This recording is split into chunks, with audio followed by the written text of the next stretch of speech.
It's just gone 9 o'clock. So I'd like to welcome everybody to this meeting of the Dunedin City Council. And I'd also like to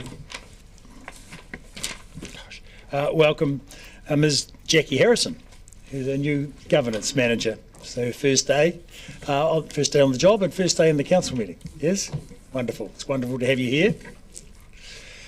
And we have no public forum today, and we do have an apology from Councillor Marilla Fiso. Are there any other apologies? No? In which case, I move that Council accepts that apology. The seconder for that, Deputy Mayor Lucas. All in favour say aye. Against? Carried. Item number 2, confirmation of the agenda. I move that Council confirms the agenda without additional alteration. Seconder, Deputy Mayor Lucas. All in favour say aye. Against? Carried. Item number 3, declarations of interest. Members are reminded of the need to stand aside if there's a conflict between their role or any other private interest they may have. Are there any changes or alterations to the register? I see none. Therefore, I move that Council notes the elected members' interest register and confirms the proposed management plan. Seconder for that, Deputy Mayor Lucas. All in favour say aye. Against? Carried. Item number 4, reports. The DCC submission on the ORC Regional Public Transport Plan 2025 to 2035, page 17 of your agenda. Mr McLean, Ms Benson and Ms Chamberlain will come to answer any questions and may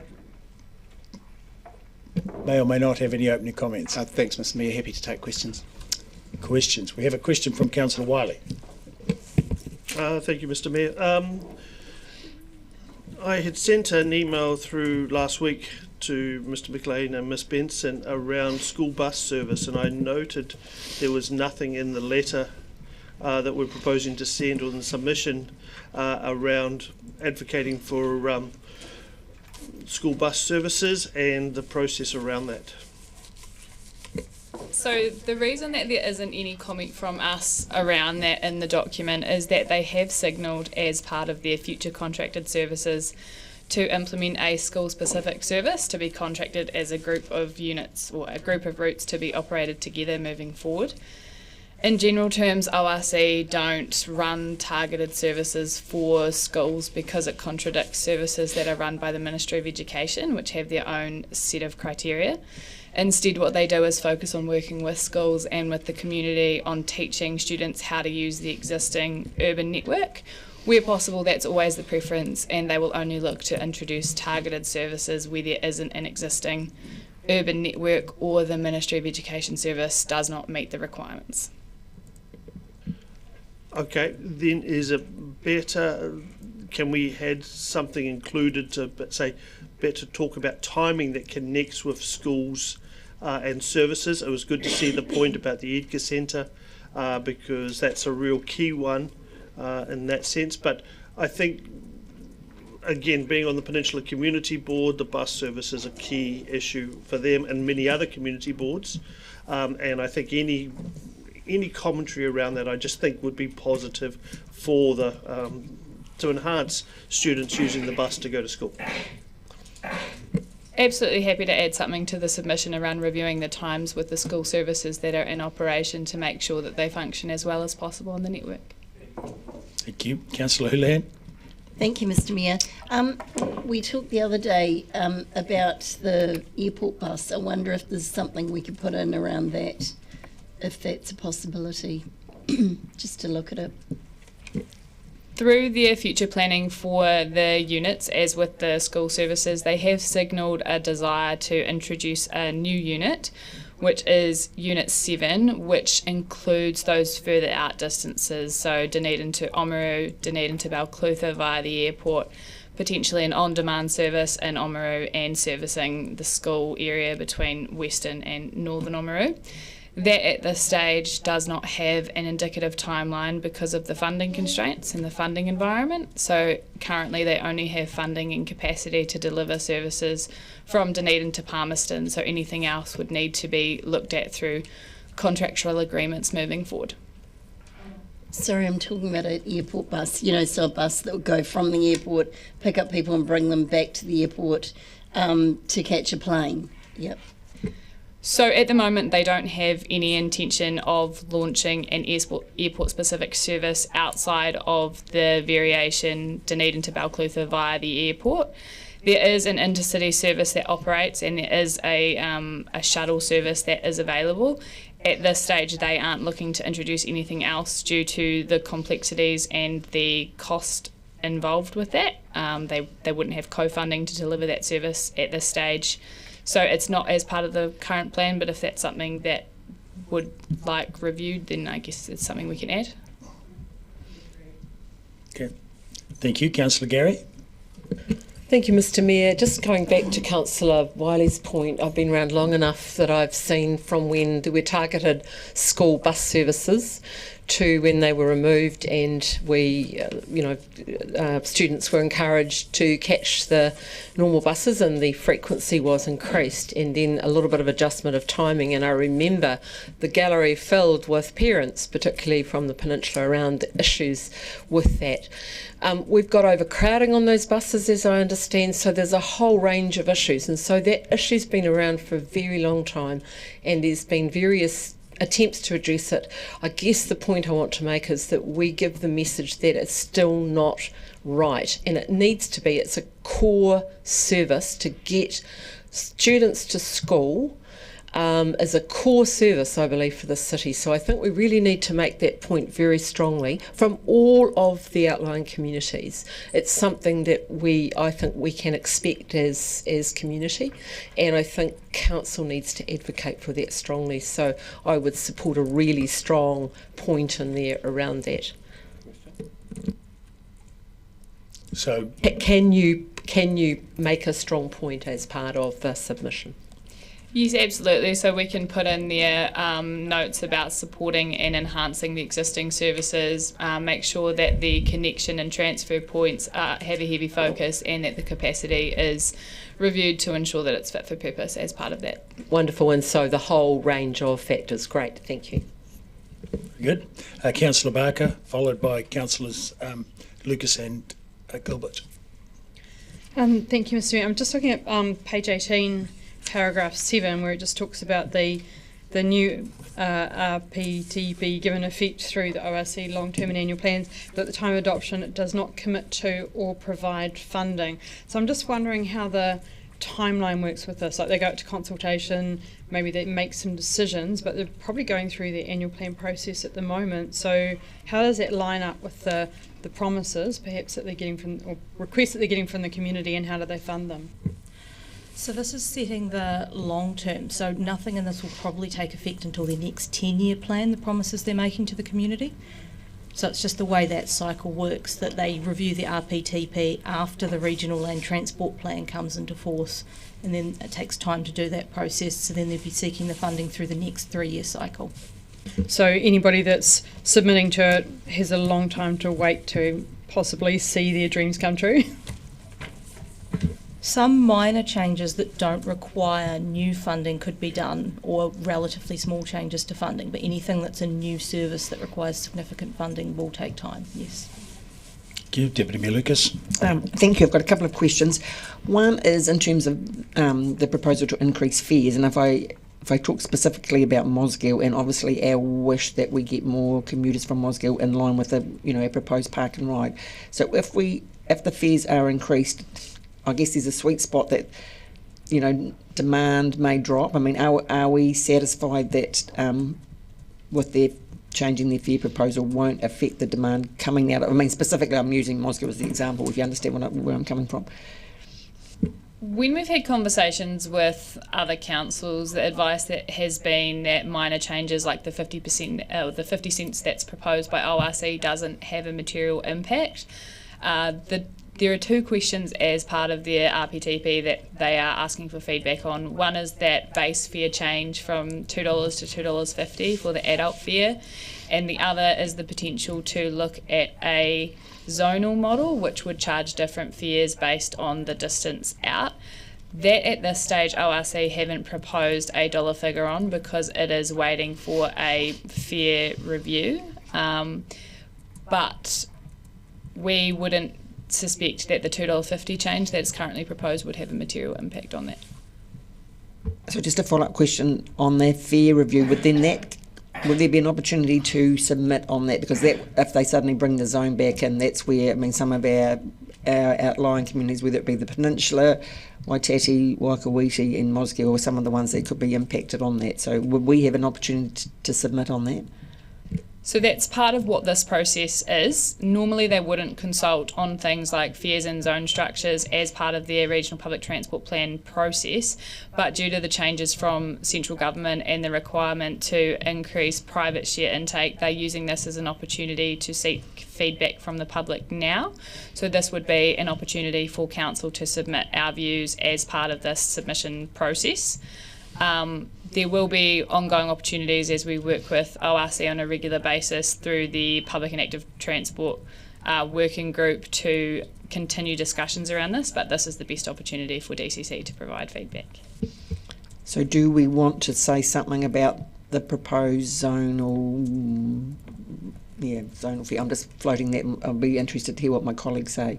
And my other question, and I know it's following almost on from your answer that you had for Councillor Houlihan, but I know it's something that Councillor O'Malley is interested in terms of investigation into people who are commuting from Oamaru to Balclutha. And even though, I mean, from your answer from before, I mean, that's not in this plan, but do we want to signal that we would like some investigation for the next plan, looking at that commuting from outside of the city boundaries?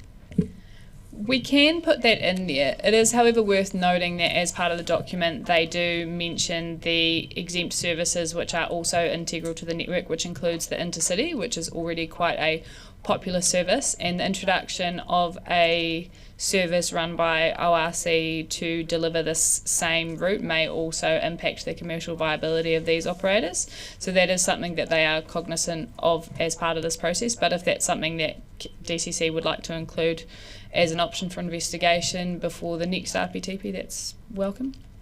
I guess it's about timing. I mean, if we're looking at it as a commuter, I mean, we would be thinking of something, you know, start and end of day, whereas the Intercity doesn't quite fit, their timetable doesn't quite fit that. So, I'll see whether my colleagues think that's something we need to include. Thank you. Okay, Councillor Gilbert. Thank you. I've got 3 questions left, I think, after some have been asked and answered. So I'll start with continuing on from where Councillor Wiley started around the Edgar Centre. A couple of ones on that one. First of all, the last part of that paragraph, the need to transport others, particularly children, is a key reason why many employees drive to work. Is that an assumption, or do we have anything to back that up? And if we do have something to back that up, should that be included in it? There is information that comes from a travel survey that is undertaken both through DCC and ORC. I don't have the figures to hand, but that is one of the core reasons that's generally stated within public transport research as to a barrier to access public transport, because they have children to deliver as part of their daily routines. I guess just while I was reading it, it made it sound like it's an assumption because, you know, 4 people in the office, that's what they do, kind of a thing, as opposed to being, here we go, we have data. So whether you can link to it, reference it, yeah. I'll see what I can find, but there is definitely survey information available for it.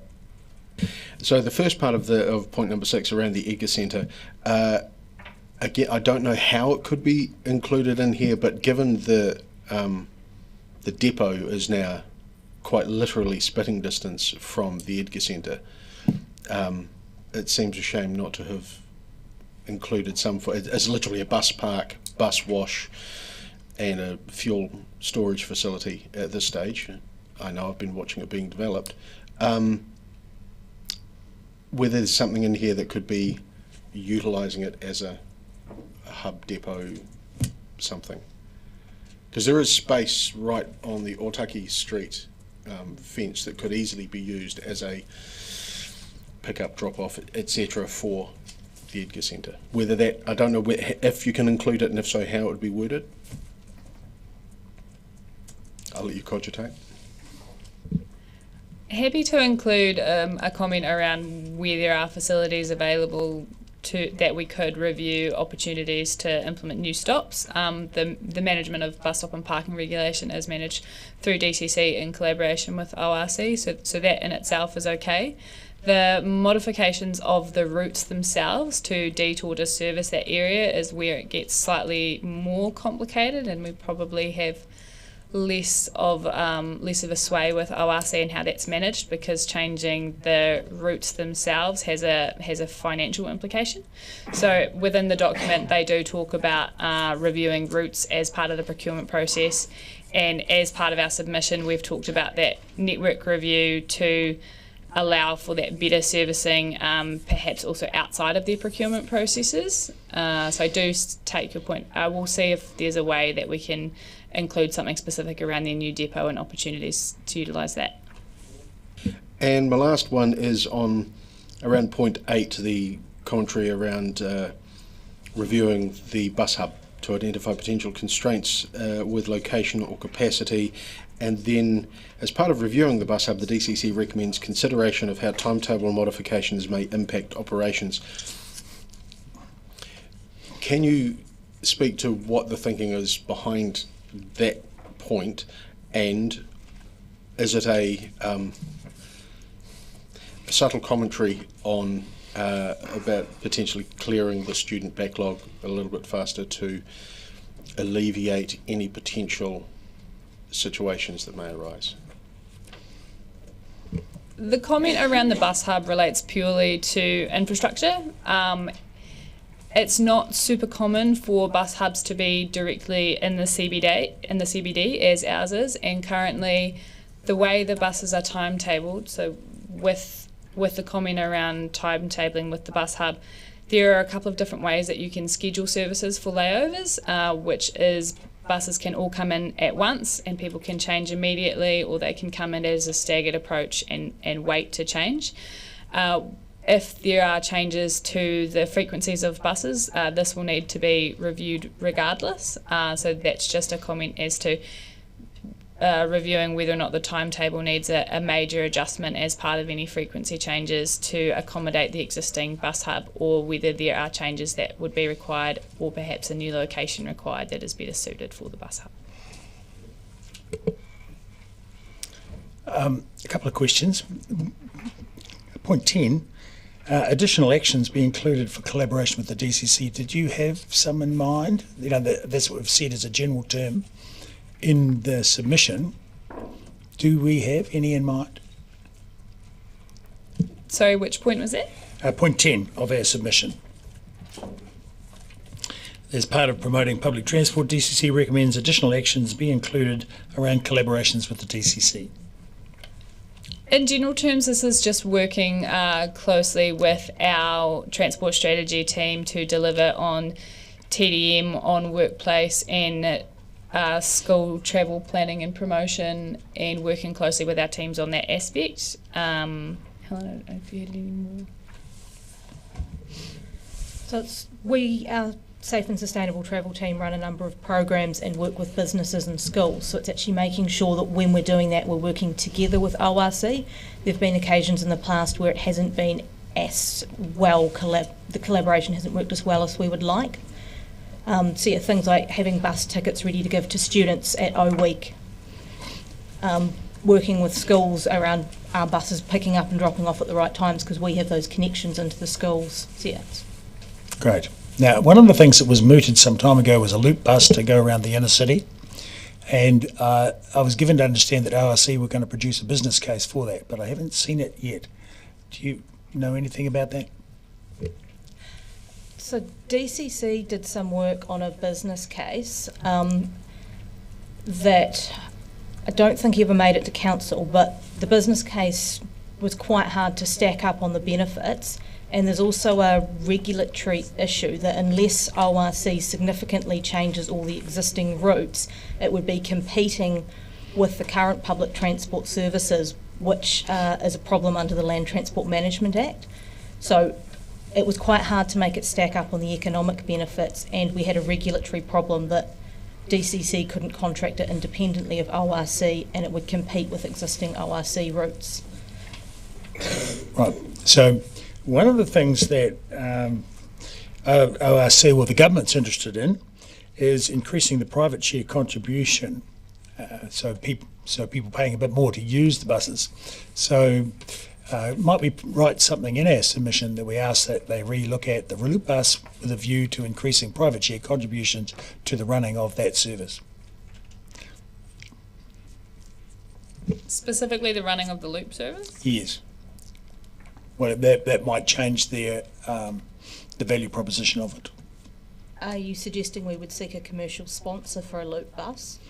Well, just private share contribution. I'm not suggesting where it might come from. People might pay more.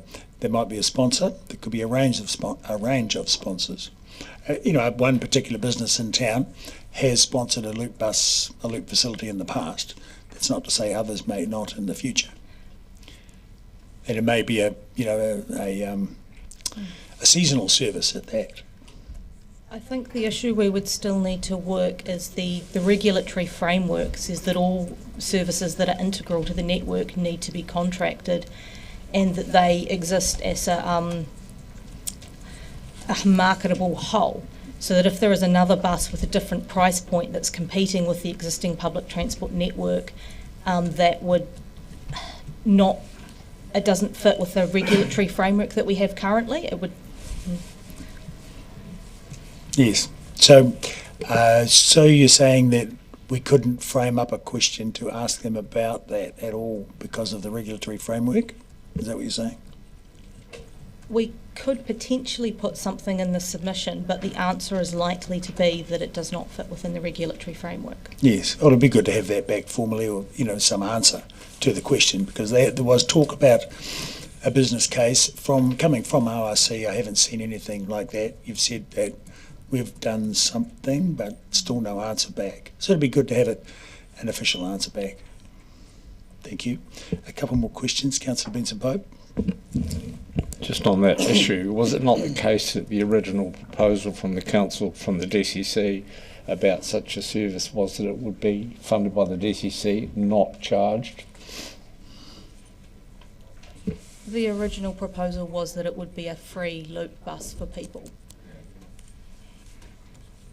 Councillor Hulan. Thank you, Mr Mayor. This has been an issue that's been discussed for at least 5 years, possibly longer, that I know of. And my understanding is, I could be wrong, but this is our submission to our ORC, isn't it? So if we really want something and have wanted it for more than 5 years, can we not put it in, emphasising it and asking them to look at ways around that regulation, to question the regulation, to say, well, is there any way? For example, our hope was that it would tie in with a park and ride and therefore help diminish traffic along the main street and make it easier for people to get around. Sorry, we lost your microphone. Anyway. So we can put in a point in the submission that we want to improve those connections through the central city. The best way to achieve that would be to look at how the network within the central city operates, rather than adding a different service that is competing with and operating on a different basis.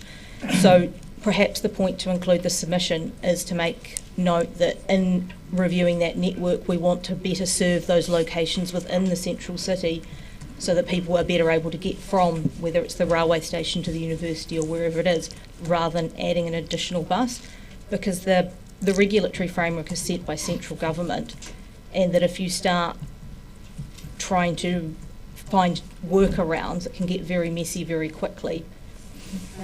Could I ask, rather than just a point, could we make a really strong point and say this is something we've asked for a long time? There's been nothing happen with it. We want to repeat it again, you know, like emphasising the fact that it is something we've asked for a really, really long time, and it feels like it's falling on deaf ears. I hear what you're saying around regulation, but maybe we need to send a letter to the Minister as well around this as to how we can get regulation to work for us in a situation where we're trying to ease the flow of the city by having a park and ride and a free bus like they have in Melbourne, you know, the trams that go round and round, people can pop on and pop off. So it shouldn't be this difficult, and I think we should say that. Can I suggest that we might put the word complement rather than compete with? So we're suggesting a loop bus that complements the existing cross-town services that complements it rather than competes with. Anyway, focusing on a different market altogether. Councillor Mayhem. All of my questions or suggestions relate to the North Coast area. So we have quite a lot of senior people, and I see in the plan a plan to make a better connectivity to rural, smaller towns for people needing health, making it to their appointments and things. I gave my neighbour a ride in this morning to the hospital because from the North Coast, because it's a number 1 bus that has to go all the way to Palmerston and back, it seems very difficult to have an increased service. The feedback I get from the North Coast community, where 4,000 people live, we have 3 buses per day. There's an early morning one, which is overcrowded with high school students, because unless they're zoned, Logan Park, all the other school kids have to take the city bus, whatever you want to call it, the all bus service. We don't have an option for gold card holders, and I don't see anything in the plan around gold card holders, so they only get their discount between 9 a.m. and 3 p.m. But that means there's 1 bus that they get to ride at 11 o'clock or something, because everything else is outside of that time. There was a kindness arrangement where if you got on the bus at the hub before 3 and clicked your B card, then you could still ride for free, but the bus doesn't leave until 3. So actually now nobody senior gets to ride for free. It was, there's new bus drivers now, and I know my neighbour would have been here to speak today if she didn't have a hospital appointment. She's quite fierce about going to both the ORC and our community board about this. When I grew up, which was some time ago, there were evening buses and weekend buses. So what I'd like to see... Yes, here's my question. Can we request a greater service for the North Coast area? Because it's grossly inadequate. There are 16 buses that go to it might be 26 buses actually go to the peninsula through the week, and a fraction of the people live on the peninsula by comparison to the North Coast. I see in there that they are talking about a 15-minute service to Pine Hill. Can we just have the answer to the question? And I've suggested numerous times that the Pine Hill bus do an additional run and go all the way to Waitati or Warrington every second run, because the complication is making the bus run all the way to Palmerston and back. But why don't we have shorter runs, Pine Hill to Blueskin Bay, if they're going to run every 15 minutes? Councillor, they can't answer the final question. They can answer the prime question, which is, can they ask about having a better service to the North Coast?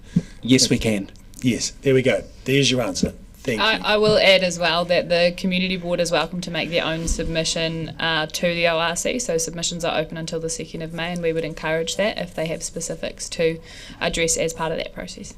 Very good. Councillor Gary. Again, I've been around a long time, and I'm just interested in the comments around fare change, and I have a question. So Deputy Mayor Lucas asked about the sweet spot around fare changes, and I'm thinking around the zones, it feels like we're going backwards. My concern is, and I really liked your point 7A, and I know this is complex, but the point 7A is around the holistic understanding of where the changes need to be made, because you make a change here and you have a consequence there. I guess I want to see that strengthened or emphasised, because the communities, what I'm hearing, the communities know what they need, and I would expect council would advocate for those communities in a general way and encourage them to advocate specifically as well. But I think there's the cry is to make the public transport work. Can I just have, there's two things I wanted to ask you about. One is, do we have research? Are we taking into account research as we write the submission? I'm sure you have, I just need reassurance around the travel plans for the big employers that we know Zero Carbon team have been working around, and I guess that's under the sustainable transport, and how that impacts on public transport, and what the key issue is with public transport in terms of our zero carbon aspirations.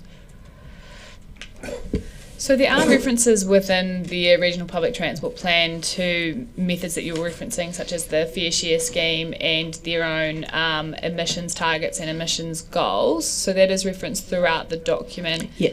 In terms of how we work together, there is reference to collaboration with territorial authorities on this, and it does look at some of the research that's been done in the zero carbon space. But I'm not sure if there would be more that we would talk through specifically as part of the submission. Could we mention the word zero carbon or climate change? I'm astonished that our submission doesn't have those words in it. I saw the word sustainable, I think, once, and I guess that's what covers it. But for me, public transport's been key for such a long time, and it's still not quite right. We need to make that point in the submission strongly, because as long as I've been around, 18 years in local government, public transport has been an issue. Through the promotion section of the submission, more than comfortable with introducing that wording as part of that. Wonderful, thank you. Yes, I mean, we have got the comment, reducing emissions and reducing reliance on private vehicles. Councillor Barker? Thank you, Mr. Mayor. And I'd like to follow up on what Councillor Gary said, because the Carbon Zero plan is next, and there are quite a number of actions which go back to transport, and especially buses. And I note T5.17.2, where it says encourage and support the owners operators of existing transport infrastructure to improve connections between modes. The Dunedin bus hub, the Dunedin airport is mentioned, and also Port Otago is in there. But I just would, like Councillor Gary, appreciate it if we could perhaps reference some of the zero carbon actions which actually align with that. So the zero carbon plan is next, and there are T4.10.5, which aligns with it, which is talking about the better meeting the needs of students and staff. And then there's another one about encouraging the ORC to investigate, trial and implement new network units. So I just wonder if it's possible to be able to quote bits of our climate, a zero carbon plan in there to support the statements that we're making, because it would be good, like Councillor Gary says, to have a much stronger zero carbon focus on this, because transportation is our biggest emitter. Yeah, we can work with the zero carbon team on that. Wonderful. Do we have any further questions? Councillor Wiley? Yeah, thank you. In the document from the ORC around what they're reviewing, what they look at, they talk about, in topic 1, are we focusing on the right things in the plan? And they talk about passenger experience. And I note it's about delivering a high quality customer experience, easy access to timetable, ticketing, real-time information. And then I look at what we've got in our submission, and especially under paragraph 3. What I'm hearing from bus users is that a greater rollout of real-time monitoring, along with the live timetables at the bus stops. So if there's a possibility, and I'm sorry I didn't raise it in it, but as we've gone through questions, I've picked up other things about improving or enhancing their real-time delivery for bus users, especially around bus stops. Happy to include that as part of the submission. Wonderful. Councillor Hurlan? Thank you, Mr. Mayor. Could I suggest that this submission probably in my opinion anyway, might benefit from being a bit more strongly worded. And the reason I say that is that ever since I've been on council... Is there a question coming? Yes, there is, and I've only just started. Goodness, the other councillor went on and on. Is that there's been an issue with the public transport and the buses. So is there any way we can put quite strongly worded things around we'd like to see improvement of service, i.e. frequency, to look at, and also the ability, for example, where they've taken bus stops away, it's impacted on particularly elderly and vulnerable people, but the bus stops where they are in areas that are what would you call it, I'm thinking of one that was outside a rest home and then was taken away and put on the other side of the road, and it's impacted that group really badly, is that they look at consulting further with the public on the bus stops and where they should be as well. Like just, and the whole service full stop needs to be improved. A couple of things to point out with that is that DCC is responsible for the regulation of bus stops, and if a bus stop location is moving or changing, that is done as a collaboration between ORC and DCC Transport. So if there are specific concerns through that process, that can be raised with the team independently of this. In terms of collaboration and looking at what you were saying in terms of improving the service, our primary focus would be the network review, but it is worth noting that there is a strong collaboration between both the ORC and the DCC working together to improve this network, including the fares and frequencies business case, which was undertaken as a kind of joint venture between the two. Unfortunately, it did not receive funding to increase the fares, as what you were talking about, but there is a strong collaboration between the two councils. If you would like to modify the wording, we can work on modifying that. Okay. Well, I think we've finished with questions, unless Councillor Valley has some questions. I'm very sorry for being late, Mr. Mayor. Did you get the email I sent with the suggestions in there? That's my only question. Yeah.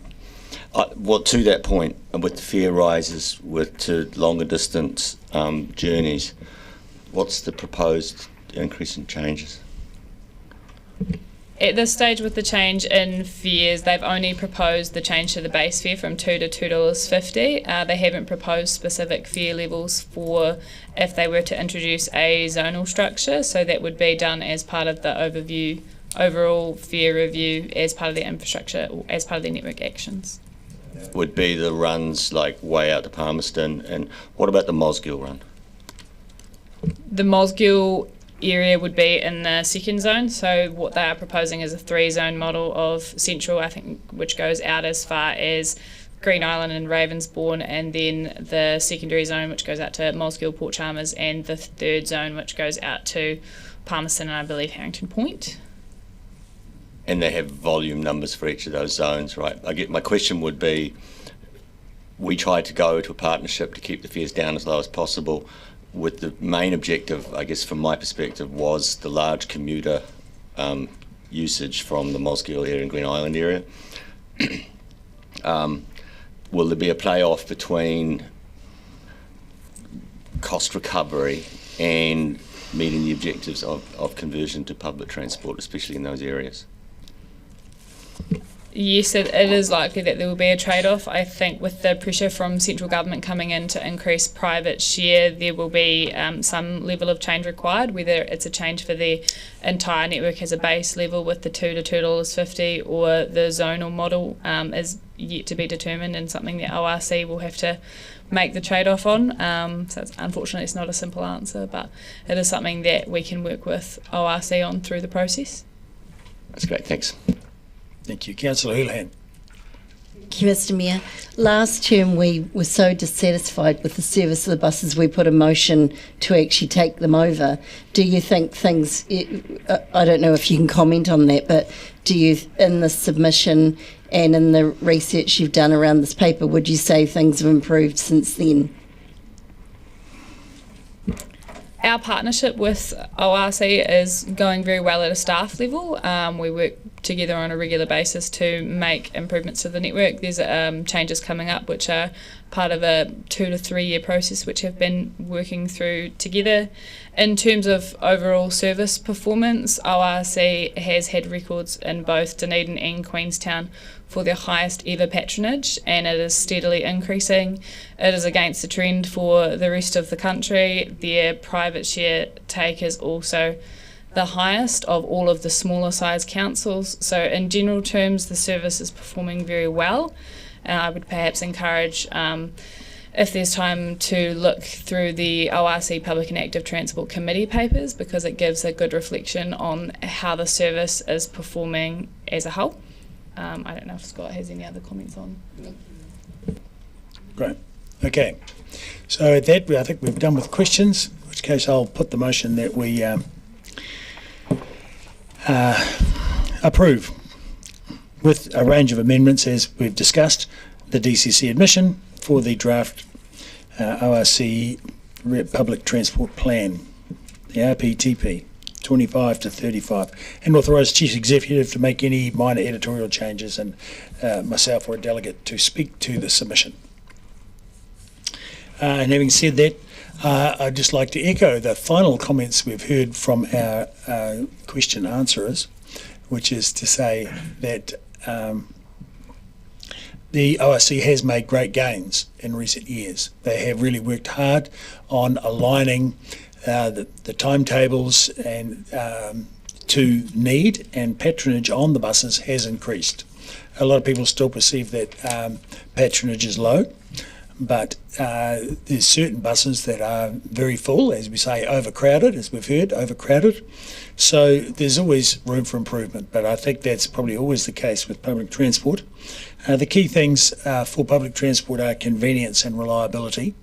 And so I think my observation is the ORC is always striving to make their buses as convenient as possible, and certainly their service does appear to be reliable. But increasing patronage is the name of the game. And so we've made some comments that may prove helpful, in particular with regard the Edgar Centre and the marketing of services with the aim of reducing emissions and reducing reliance on private vehicles. Obviously, we've heard that collaboration with the DCC is very good, and I think we're working together much better now. And it's not a regulatory option available to us to take over those buses. So it'll be interesting to see where they go with the private share contribution, because obviously the government is pushing that way. So what that means will remain to be seen. Obviously a higher fare for longer trips is probably fair enough, because some of those trips go a very long way for very low fares.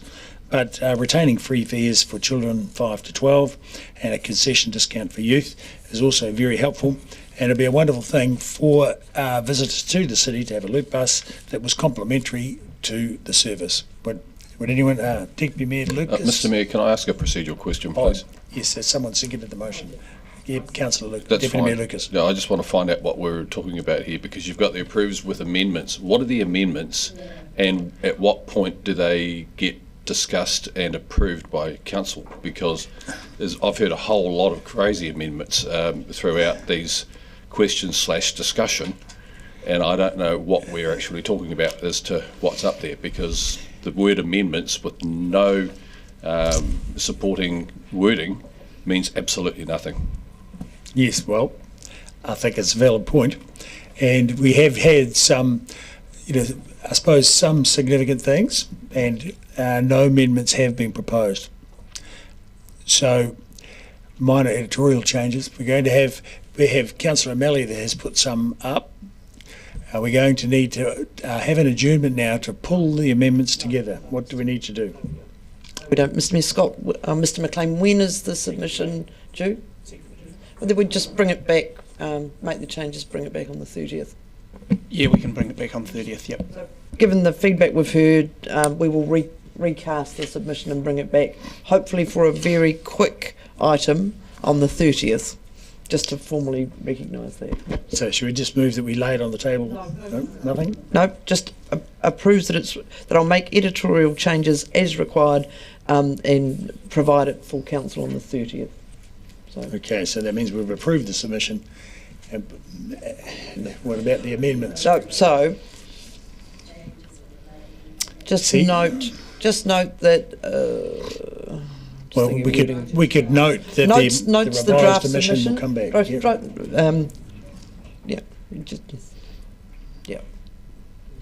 And we'll come back for final approval on the 30th. Okay, so we'll have to have a new motion, really. Yep, just authorises the Chief Executive to make minor editorial changes to the submission and resubmit to Council on the 30th. Yep.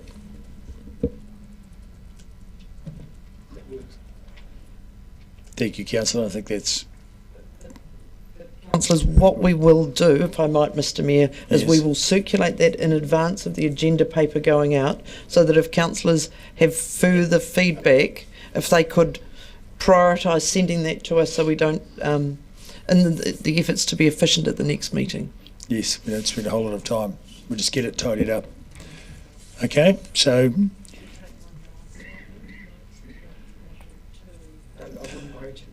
Well, it's their draft plan and our draft submission, so they're both drafts. Okay, happy with that? So, no, I've got nothing further to say. Does anyone have anything to say about the motion that we see? Councillor O'Malley. Thank you, Mr Mayor.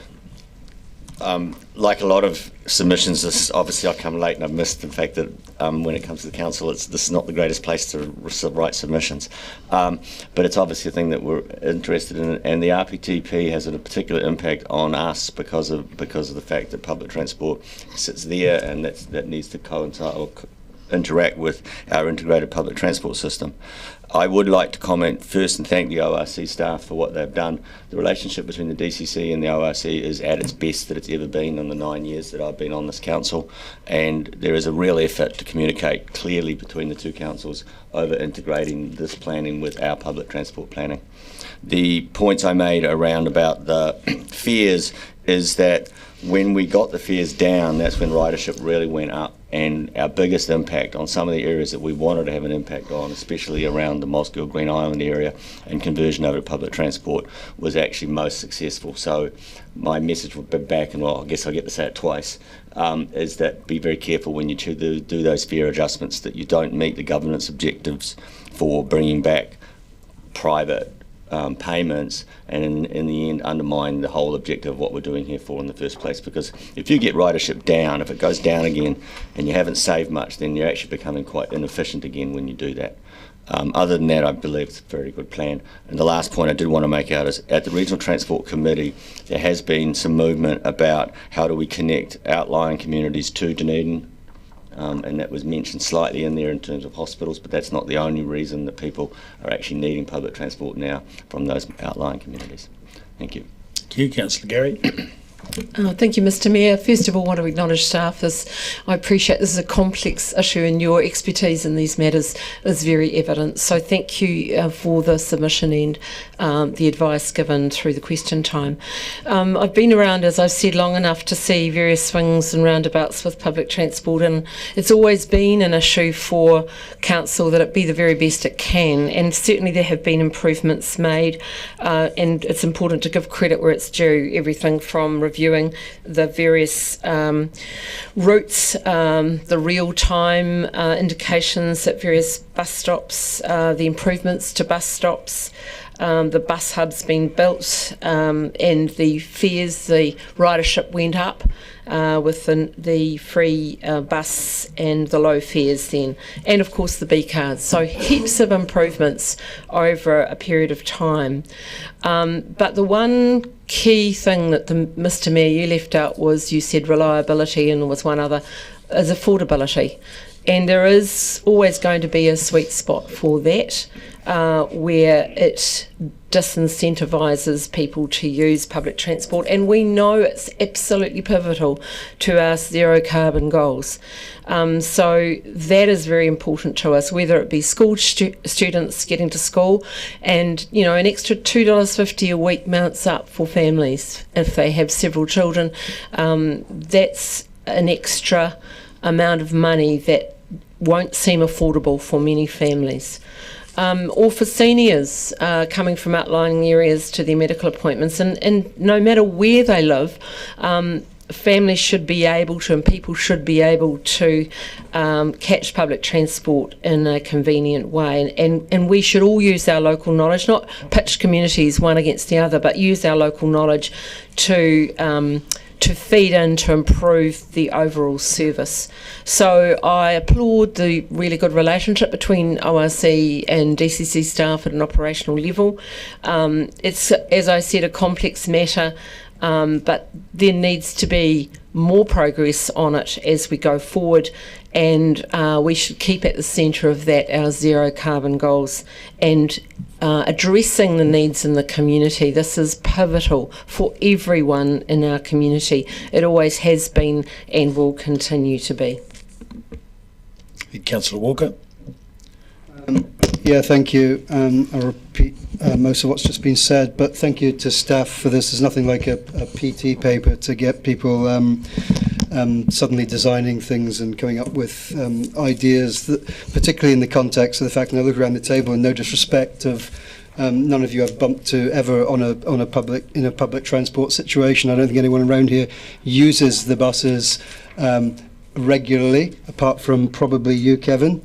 Yes, and me occasionally. So I think it's important to take where we are now in context. I moved here 23 years ago, and I can confidently say I thought the bus service was absolutely crap. It's come on leaps and bounds since then. It is now a service that isn't perfect, but it's a lot better than certainly what we started with when I moved here back in the early 2000s. We should. I think Councillor Malley used that. I think we should also recognise the relationship with our brothers and sisters over at the ORC, and recognise how much that relationship has improved also. And I think that's another tick in the box. And I think we should jump through hoops with them to continue supporting them to back the improvements or the signalled improvements in the service. It is, as Councillor Gary mentioned, this is a key part of our zero carbon goals and aspirations.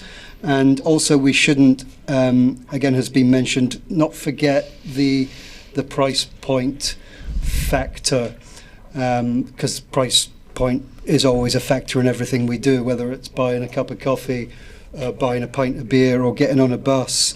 And at the moment we're very lucky in this city because getting on a bus is really cheap, particularly for somebody like me who comes from Port Chalmers, and it's a really important factor in our mode shift aspirations.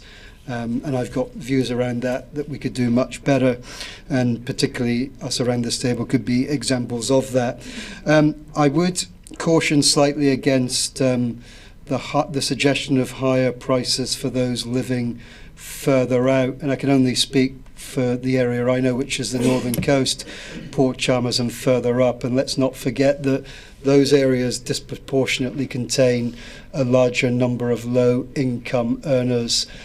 So I wouldn't like to see them discouraged, because the bus service for people up the northern coast is more vital than those of us who are privileged enough to be able to afford I don't even know how much an electric car or a new car costs. I presume it's a lot of money. My Toyota cost about $5,000, so I'm sure they're a bit more than $5,000 for a new car. So just let's be cautious of that, and remember that public transport, whatever it looks like, ultimately needs to remain equitable for everybody. Thank you. Councillor Ulan. Thank you, Mr Mayor. Yeah, well, I'm pleased we've moved on from the days when we were calling to take over the bus service, because that would have cost us a lot of money and been quite, a bit of a shambles, really, because we didn't, it's not our core business. But there were so many issues that we had over the years since I've been on council. We've had numerous complaints about the bus, so it is great to hear that the service seems to be improving a bit. So thank you. That's really good, ORC, that things are improving a bit, which is good. I think we've got an opportunity, which I think is great, to put some points forward that hopefully they can consider. Even if they can't do them, let's put the messages across and make it very clear that we'd like them to look at some things. One of the ones that I would like to raise is around an airport bus. I've wondered for ages why we haven't got an airport bus when we're a student town. It's a cheap way to get in and out. Now, some comments have come back that it's too expensive to run, and if that's the case, then okay, maybe we have to rule that out. But let's look at ways around it rather than just saying, oh, that's it, we're beaten down, we're defeated. Let's look at ways around that, and if there's a problem, let's see if we can try to solve it. The other thing that the Mayor raised, and I agree with him, is around the loop bus. This loop bus has been talked about for easily 5 years. And in my opinion, initially when it was suggested, I thought it was such a great idea, because having a little loop bus tearing up and down town, well, probably not tearing up and down, but, driving at a reasonable speed through town, and then stopping, letting people get on and off like the Melbourne trams, and then connecting up to a park and ride, seems to me to make a lot of sense and could help the flow of traffic around our city, and hopefully help some of the disabled and elderly get around a lot easier too, and also be a great point for our students. If it went to the student library, perhaps in Albany Street, picked people up and then went back round, so did a bigger loop right into town, because there's a lot of students that have said to me that in their lunch hour they would come into town if it was easier to get there, and especially if there's a free bus. They only go and tend to go to those shops that are near them because they don't have enough time to get into town and back. But if there's a loop bus going every 15 minutes, imagine how cool that would be. And is there anything wrong with saying or suggesting we would love to have a goal to one day have a world-class public transport system? What a goal to have. And that can help ease some of the traffic burdens around our city. And not everybody's going to use a bus because it's not feasible and it's not possible for everybody to use it. But the people who are, if it's easy to use and if it's comfortable and I've said it many times, and there's been a bit of a laugh about it sometimes, and some people think it's a bit silly, but if it's marketed, it's sexy to get on the bus, a lot more people would do it. And I'm not just saying just marketing saying that, but is there Wi-Fi on the bus? I don't know. I'm not a bus user, but if there is, they can do things on it.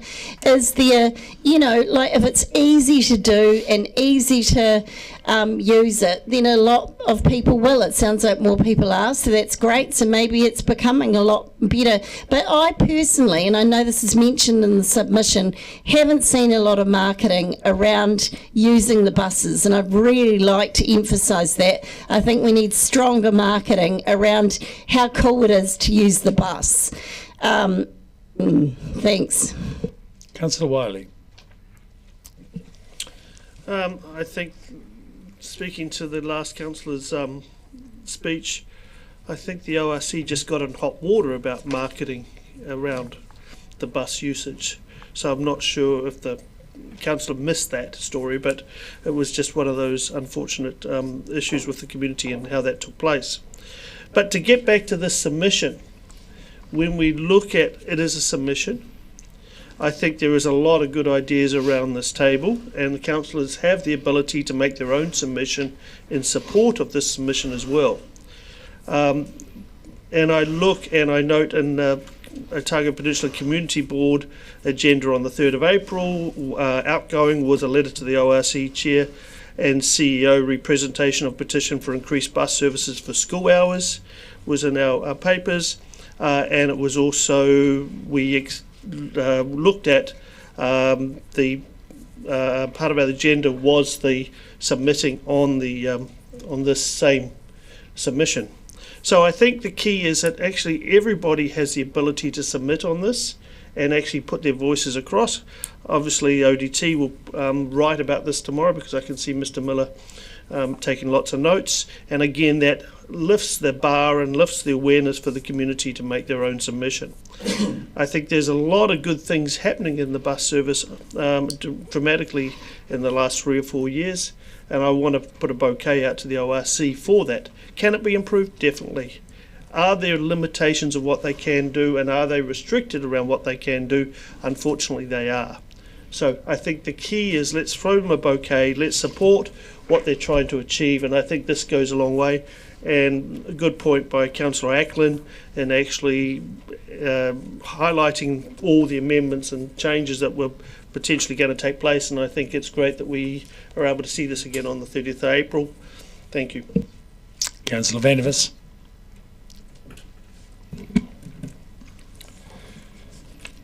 Transport is one of our core businesses, and having transport, and I'm talking about road, rail and maritime, split between two councils remains a fundamental problem that blocks Dunedin's progress, in my view.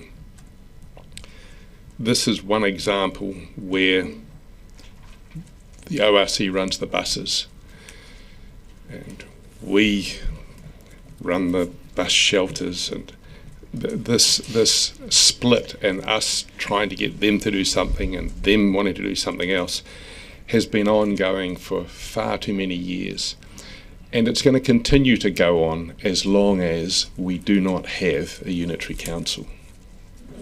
Two heads never worked one body well, and we have seen this for decades now with the ORC in Dunedin. In terms of this particular plan, it's a 10-year plan, and the main driver for it seems to be the zero carbon 2030 ideology, which, if you look at the practicalities of it, doesn't add up in my view. What we're asking for here basically is for more people to use buses. If you look at car manufacture currently, by far the biggest manufacturers in the world now is China, and a full half of what China makes, and they make more cars than Europe and America put together. A full half of those vehicles are now electric. So the zero carbon idea for the next 10 years, that we're going to be able to reduce carbon by getting people to go into diesel buses when there is an increasing number of electric cars coming, to me just doesn't add up. The zero carbon aim itself, I think, is questionable, but the claim that we are going to improve zero carbon footprint by ignoring the slew of electrification that's coming, and it's going to come in cars first. It will come in buses as well, but I believe it'll take quite a bit longer. To me, none of that makes any sense. The idea in the submission that the ORC should put greater emphasis on the promotion of public and active transport, I think was also a mistake. Advertising things, again, just tends to be virtue signalling in my view. You'd be much better to put that promotion money into cheaper fares and making the service more affordable and more flexible. I'm not keen on promotion. I'm not keen on DCC doing a lot of promotion either. We do an awful lot of it when we have a monopoly in most areas. No need to promote. Let's just make the service better. And for these reasons, I won't be voting for this particular report. Councillor Mayhem. Thank you. I will be supporting this because I love to see that we are looking at targeted services for areas where no services are currently provided. This is about mode shift aspirations and improving our carbon zero. I'm very pleased with the relationship we have with the ORC and the number of improvements that have been made around the initial glitches we had with the bus hub, and I would especially like to thank the efforts of the Regional Council and their engagement with the community around the Port Chalmers buses during the cruise ship season, which became very complicated when there was no room for residents to ride the bus. And I would like to give a shout out to Elliot Weir, actually, who seems to have gone above and beyond his other co-councillors to make sure that there were extra buses in the cruise ship season and a means for local people to be able to be included on the bus. I also think, and I need to remind people, that we have a large population that are living outside of 20 kilometres from the centre city, and people in my area on the north coast can't exactly jump on their bike and ride over gigantic mountains like Kaupuka Taumahaka to get into the city, or I would do that. I am one of those fortunate people that owns an electric car, and I'd like to point out to Councillor Walker that now the government has added EV road user charges. The price of EVs has plummeted, and we did purchase a second EV for my household for $5,000. So it may not be a new vehicle, but it was certainly a cheap electric vehicle. So prices have plummeted. I would ride the bus if I could, but there are only 3 services per day to the north coast. And I know that if some of my senior community members were here, they would tell you that they are unable to commute to work, they are unable to make their hospital appointments, and they are unable to use their gold card discount because of the infrequency of buses to the north coast. So I'll continue to advocate, and as I said earlier, it's the number 1 bus that runs all the way to Palmerston is the problem, creating that loop that will go all the way to Palmerston and all the way back. But I would like to see residents of Blueskin Bay included as an outer suburb. It's 20 kilometres to Waitati. Why can't the Pine Hill bus, if it's going to run every 15 minutes, why can't it run an extended loop, even a couple of times, all the way to Blueskin Bay? Because I know people would park and ride from the north coast. They could park in the park and get on a bus if they knew there was going to be an increased frequency. At the moment, we don't even take buses into Seacliff or Karatane, so there's whole townships that are being completely cut off or out of the loop, and that includes Osborne, Putakanui, Long Beach. You have to be able to get yourself into Port Chalmers before you can get on a bus. So while they're doing a great job, we need to remember that there's still a huge population of the city that lives out to the north. So I'll be making a submission, and I'm sure the Waikouaiti Coast Community Board will be too. Thank you. Councillor Barker. Thank you, Mr. Mayor. I do just want to talk about the zero carbon goals in relationship to the what the ORC are doing, and it does say that they plan to electrify their fleet in the next 3 years, so congratulations to them, because transport is 34% of our city emissions, so it is actually vital that everyone does what they can to meet our carbon zero goals.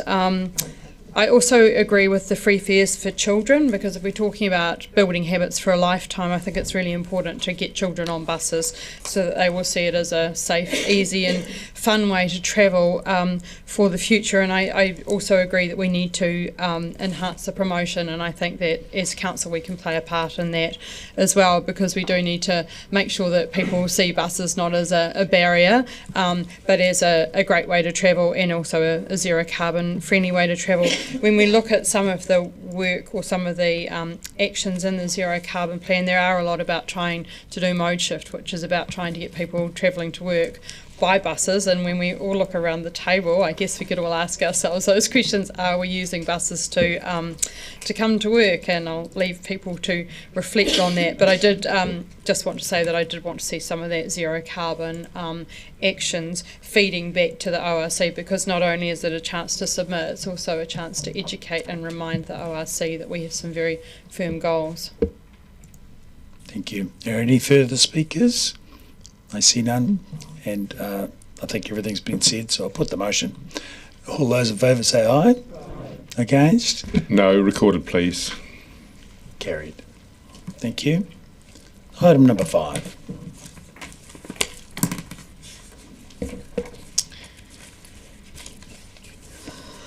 The DCC Emissions Management and Reduction Plan plus Zero Carbon Implementation Plan.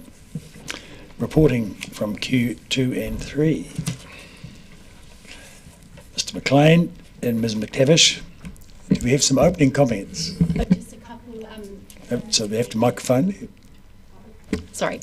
Lynn has just very helpfully pointed out to me that unfortunately we managed to make an error with our formatting, and the numbers start at 22 and kind of don't follow sort of sensibly from that. So apologies for that. That slipped through our review. Also, just to note that this report obviously brings together reporting from teams across the organisation, and whilst I will do my absolute best alongside the GM to respond to questions, it may be that if there are detailed questions about others' work programs or projects, we need to take those questions and come back to you with a more fulsome response. Thank you. Speaking of questions, do we have any? Councillor Barker. Thank you, Mr. Mayor. Just on page 59, and it's number 53B, I just wanted to understand the addition of emissions from biomass recognises that with the opening of Te Puna Whakaehu. So just trying to understand, when we designed it and we put biomass in, was that the best decision that we made about how to, that's probably a question, was that a carbon zero facing decision that we made there? If I may, through the chair, so biomass does have some emissions associated with it, significantly less than fossil fuel alternatives, and over the when the assessment was done, looking at whole of life carbon for the options that came through the procurement process over the period that was looked at, which from memory was maybe a 20-year period. This was pretty analogous to the other options that were on the table. Price was also a factor for decision makers in that process. So since then we have evolved our procurement standards. This was not something that came through under our procurement standards. But it wasn't, I would say it's not a terrible outcome. It was pretty on par with alternatives over that particular time frame. And just one more question, just what's on page 69, and it just talks about the, this might be one for you, Mr. McLean, the Ōtepoti Dunedin pathways. And just says the public-facing Ōtepoti Pathways Plan will be complete by the end of 24-25, ready for public consultation. And can you just remind me where the Pathways Plan is at? Thank you, Councillor. The version that you've seen already is very much the business case type version, so it's quite technical. So the staff are working on exactly that, something that's more easily consumed by the public. So that will be presented to you before the end of this financial year. Just because with the medium and high investment options, there's some Ōtepoti pathway plan stuff. Will that be in time for making some of those decisions? I guess I'm thinking about the hierarchy of need for some of the interventions there. Thank you. Staff have taken an action to actually look at some of those things that are in the high and medium packages and worked with the Zero Carbon Advisory Panel, and so we'll be working up some more detail for councillors ahead of the deliberations. Okay. Councillor Winslow. Well, it relates to that, I suspect, and my question is about paragraph 44 on page 56 and that reference to the modelling, I think I can assume from what's just been said that that modelling is going to take into account whatever the final decisions of the hearings are, because it's highly likely there will be change. So the benefit of our approach to modelling is that it is in-house, which means that it can be updated in real time, essentially, depending on decisions that are made at different points. The instruction that we had received from council was that we would bring to the May council, which we've taken to be the deliberations meeting, an update around modelling of what was in draft budgets. So that's the action that we've taken. If council then changes its or makes different decisions or makes other decisions, we would then, for any future modelling, incorporate that, or for any future modelling that was presented to council, incorporate those updates. Councillor Gary.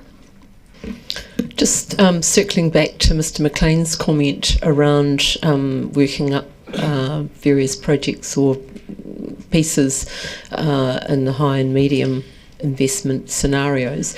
Will that include some of the low-hanging fruit that is not possible to progress at the moment? And I'll give you an example: the car share program. Will that include things like that? Yeah, we can certainly add the car share, add a bit more detail. And will the full council get some exposure to those reports? I'm not part of the Carbon Zero Advisory Panel. I consider it to be really important work, but will we see that as a full council? Yeah, yes, so we're planning on workshopping it with all of you, yes. Excellent, thank you. Deputy Mayor Lucas.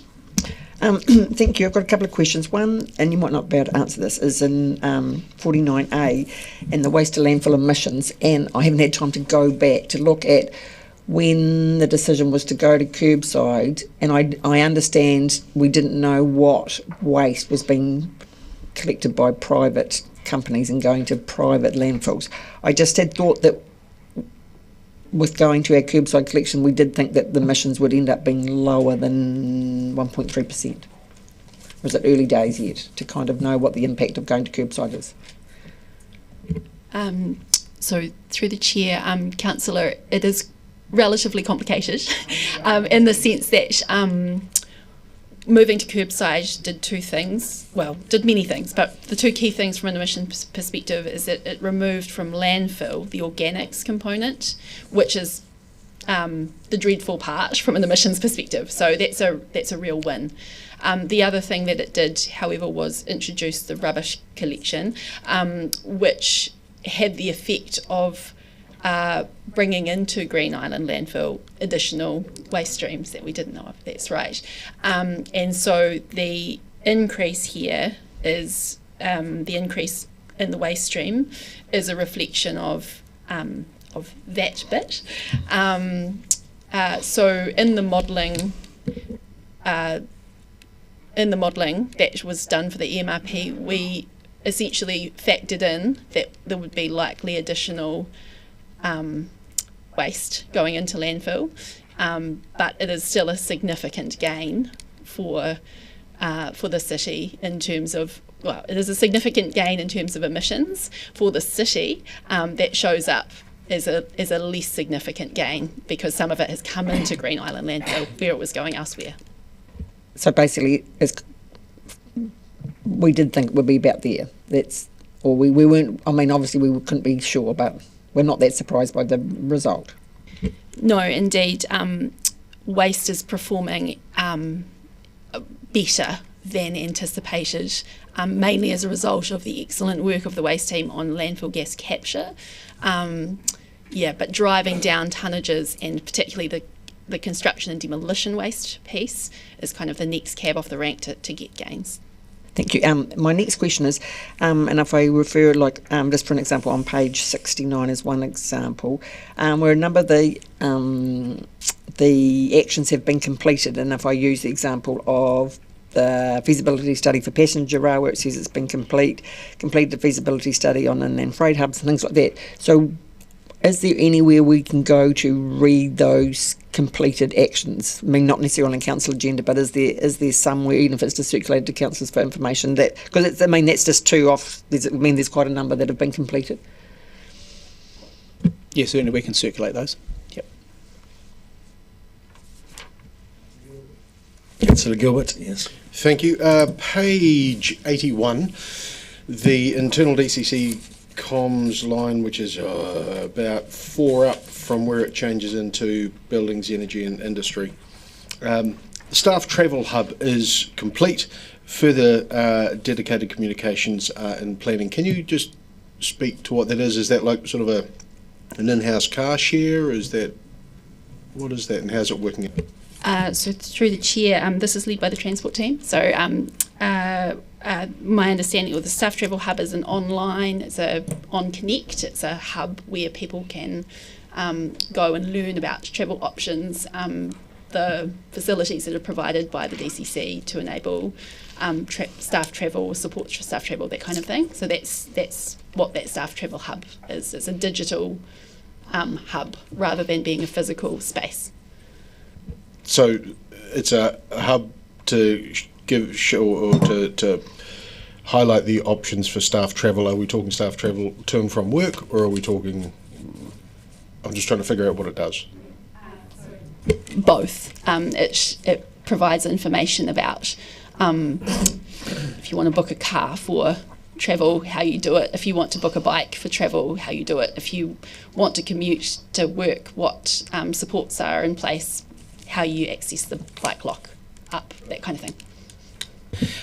So my other question is, on page 65, business travel, the air travel across DCC has gone down by 53% from my read of it. I guess my question is that I understand trying to restrict unnecessarily travel, particularly air travel, I get that. But I worry that it might have a consequence of restricting the ability to promote the city and or economic development with it for the city. I'd like some assurance that it isn't, I guess. That we're still going to the conferences and conventions or whatever, expos or whatever, that we would otherwise be going to. We are. In the same kind of vein, in the same volume, or where we would previously have sent 4, we're only sending 1? There are a range of factors, not just carbon considerations in that, in terms of managing tight operating budgets as well. So we are still having a presence in all those places that we have previously, but just doing it slightly differently sometimes. So as you say, where we might have sent multiple staff now, sometimes we send fewer. Councillor Wiley. My question was just asked. All right. Councillor Barker. Thank you, Mr. Mayor. I just want to dig out a little bit more about the waste to landfill. It's on page 57 and 58. So we just say that talking about the collection of that. I'm just wondering where the emissions sit for the moving the organics, trucking the organics to Timaru. So it says that significant sources that are increasing or remain materially higher, and then we've got emissions from activity undertaken by major suppliers, but I would have kind of thought that would have been attributable sort of to waste. So how is that decision made to not put those emissions from transferring waste into waste and then putting them into major suppliers? If I may, through the chair, it's just basically a function of who does the work. So that work is done for the council by a supplier that is miles on the road, and it is part of their contract for that service. So it is difficult to split that piece of work out in their reporting from other kilometres driven as part of the day-to-day service of collecting rubbish around the city. But what we do know is that will, once the composting facility is up and running, here, that piece of this major supplier's emissions will drop. So when it talks 18% higher or 19% higher, that is pretty much just the trucking the organics up to Timaru. And what do you know the quantum of that? Like, we're talking a percentage on, say it's a percentage on 100 or a percentage on 500. What is the quantum? I think yesterday you gave us some, what was it, 50,000 or 70,000 or something on the cruise ship. So I don't know if you got the answer to this. What is the quantum of the emissions caused by us shipping our waste up to Timaru? I'd have to work with the team on that. I think what the 18% is takes it is both the fact that we now have additional trucks doing the collections here, so the organics collection is additional, and obviously the bit to Timaru is additional, but there are also changes in other contracts within that major suppliers pool that have an impact. In particular, I think the year before there was lower roading maintenance kind of work, and that stepped up again in the first 6 months of this year. So it does tend to be a bit lumpy, this particular emission source, depending on the nature of the work that is being undertaken by contractors at any given time. So yeah, I would need to go away to answer your specific question about Timaru. We could work with the supplier probably to understand that. Yeah, it's just it doesn't matter that much. My next question is, do we encourage our suppliers to move to electric vehicles? Because I assume that the major suppliers are like Delta, etc. When we see lots of vehicles out doing roadside maintenance, etc. Do they report on? I should know this because we own them. All suppliers, do they report on their shift to EVs? Is that part of the procurement? That is correct. Yeah. So probably this collection, the curbside collection service was I'd say probably the last major contract to go through before we put in place those procurement emission standards. So we have in this particular contract a commitment to move over the course of the contract to use best endeavours or some similar word to decarbonise their fleet. So that is an active commitment in this contract. However, for any other major contracts that are now going through under the procurement emission standards, the fleet standards apply, which is sets a target or a bar for clean fleet as part of their service to council. Okay. Are there any further questions? Councillor Gary? Ms McTavish, number 33, paragraph 33, which talks about DCC leadership is essential. Could you speak to that a little more, please, in more detail? So I guess when we went out and spoke to the community, the 50 plus groups or whatever it was, that we spoke to through Zero Carbon Plan engagement, there were kind of clear messages that came back from them around the DCC's role in enabling or supporting or encouraging their ability to make changes. And that was reflected in the various action areas that were identified for council in the Zero Carbon Plan. So that leadership can take a raft of forms across the plan, but it was highlighted that for many groups, for many individuals, what the DCC does or doesn't do influences their choices or influences their knowledge or influences the tools that they are able to access to decarbonise them, either their households or their businesses or their groups' activities. Thank you for that answer. And I just was curious about 49D. You talk about the electricity usage, and I see it's lower than baseline, but it was slightly up on the same period last year. What would you put that down to? Would you have that kind of detail? Maybe we as part of putting this together, we do go and have a conversation with every relevant team, and the property team, 1.2% is kind of around the margins that you might expect for variance. It's not so marked that there is a particular driver. It may just be climate, colder, or whatever. They didn't specifically identify that there was any particular driver for that. Yeah. And just talking about the air travel emissions, would it be the case that the balance of that is around more access to Zoom? We used to go away to everything, conference, etc. And I took the Chief's point earlier. But Zoom has changed everything in terms of that, and there will still be trips to conferences and so forth. And I think in the international education sector that face-to-face is still important. But is it the case that Zoom is an important factor in that post-COVID? Certainly,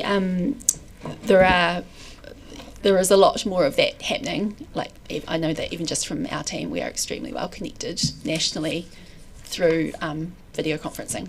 Yeah. What I would say about the travel emissions, air travel emissions, is that they again do tend to be lumpy. So if, for example, in the last 6 months, there'd been significant delegations to China or to other places, then that would, it tends to reflect the nature of the work undertaken by council in that time. Yeah. Is it and you may or may not be able to answer this, is it a policy that when we do, as an organisation, undertake air travel for work, that we offset it somehow? I know, when you book tickets, you can opt for that. Do we do that as a matter of course? Through the chair, the matter of sequestration and offsets is something that we want to bring a paper to you, have a workshop on, and then bring a paper to you on to get some direction. At this point in time, the organisation's zero carbon policy is silent on offsets and sequestration, so getting some clarity around that is a priority. Thank you. Thank you. I think we've covered all questions. Thank you.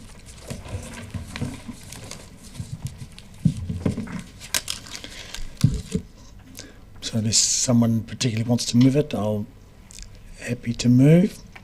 That we note our Q1, Q2 organisational emissions, and note the reporting for the emissions management and reduction plan and the zero carbon implementation plan. Seconded, Deputy Mayor Lucas. And speaking to this, I'll be very brief. I think we look to be pretty well on track for the council's own admissions, but community-wide, there's a lot of work to do. And I think the best thing we can do is make sure that we get there and encourage everyone else to do likewise, and keep developing ways and means for them to do so, but also for us to do so. And it's good, we've got our next paper talking about recycling efforts and how we're dealing with emissions at the landfill, and that's our largest cause of emissions from the DCC. So there is good work going on there, and I believe there are improvements that can be made, so that will enable us to get to our target. Are there any other speakers? Councillor Barker.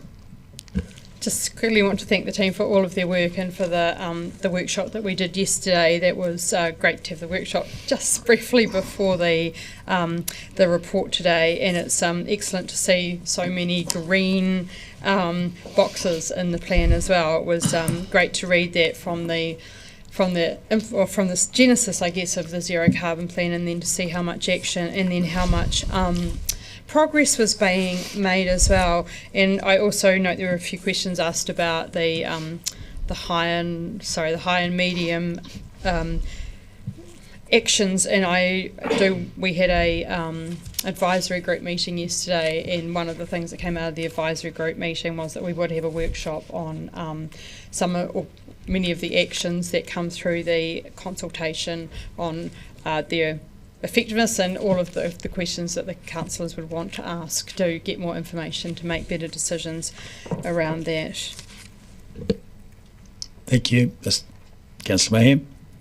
Thank you very much. I too would like to thank the staff for the work that's gone into this, and for the workshop that we had yesterday around the emissions management reduction plan and its accelerated ambitions. It's really great to see things like one of our greatest emissions was around waste, and so the effect that the curbside has brought significant gains for the city, and we can see that even the closed landfills are down 22%, and they'll continue to reduce on their own. So waste is performing better than we anticipated.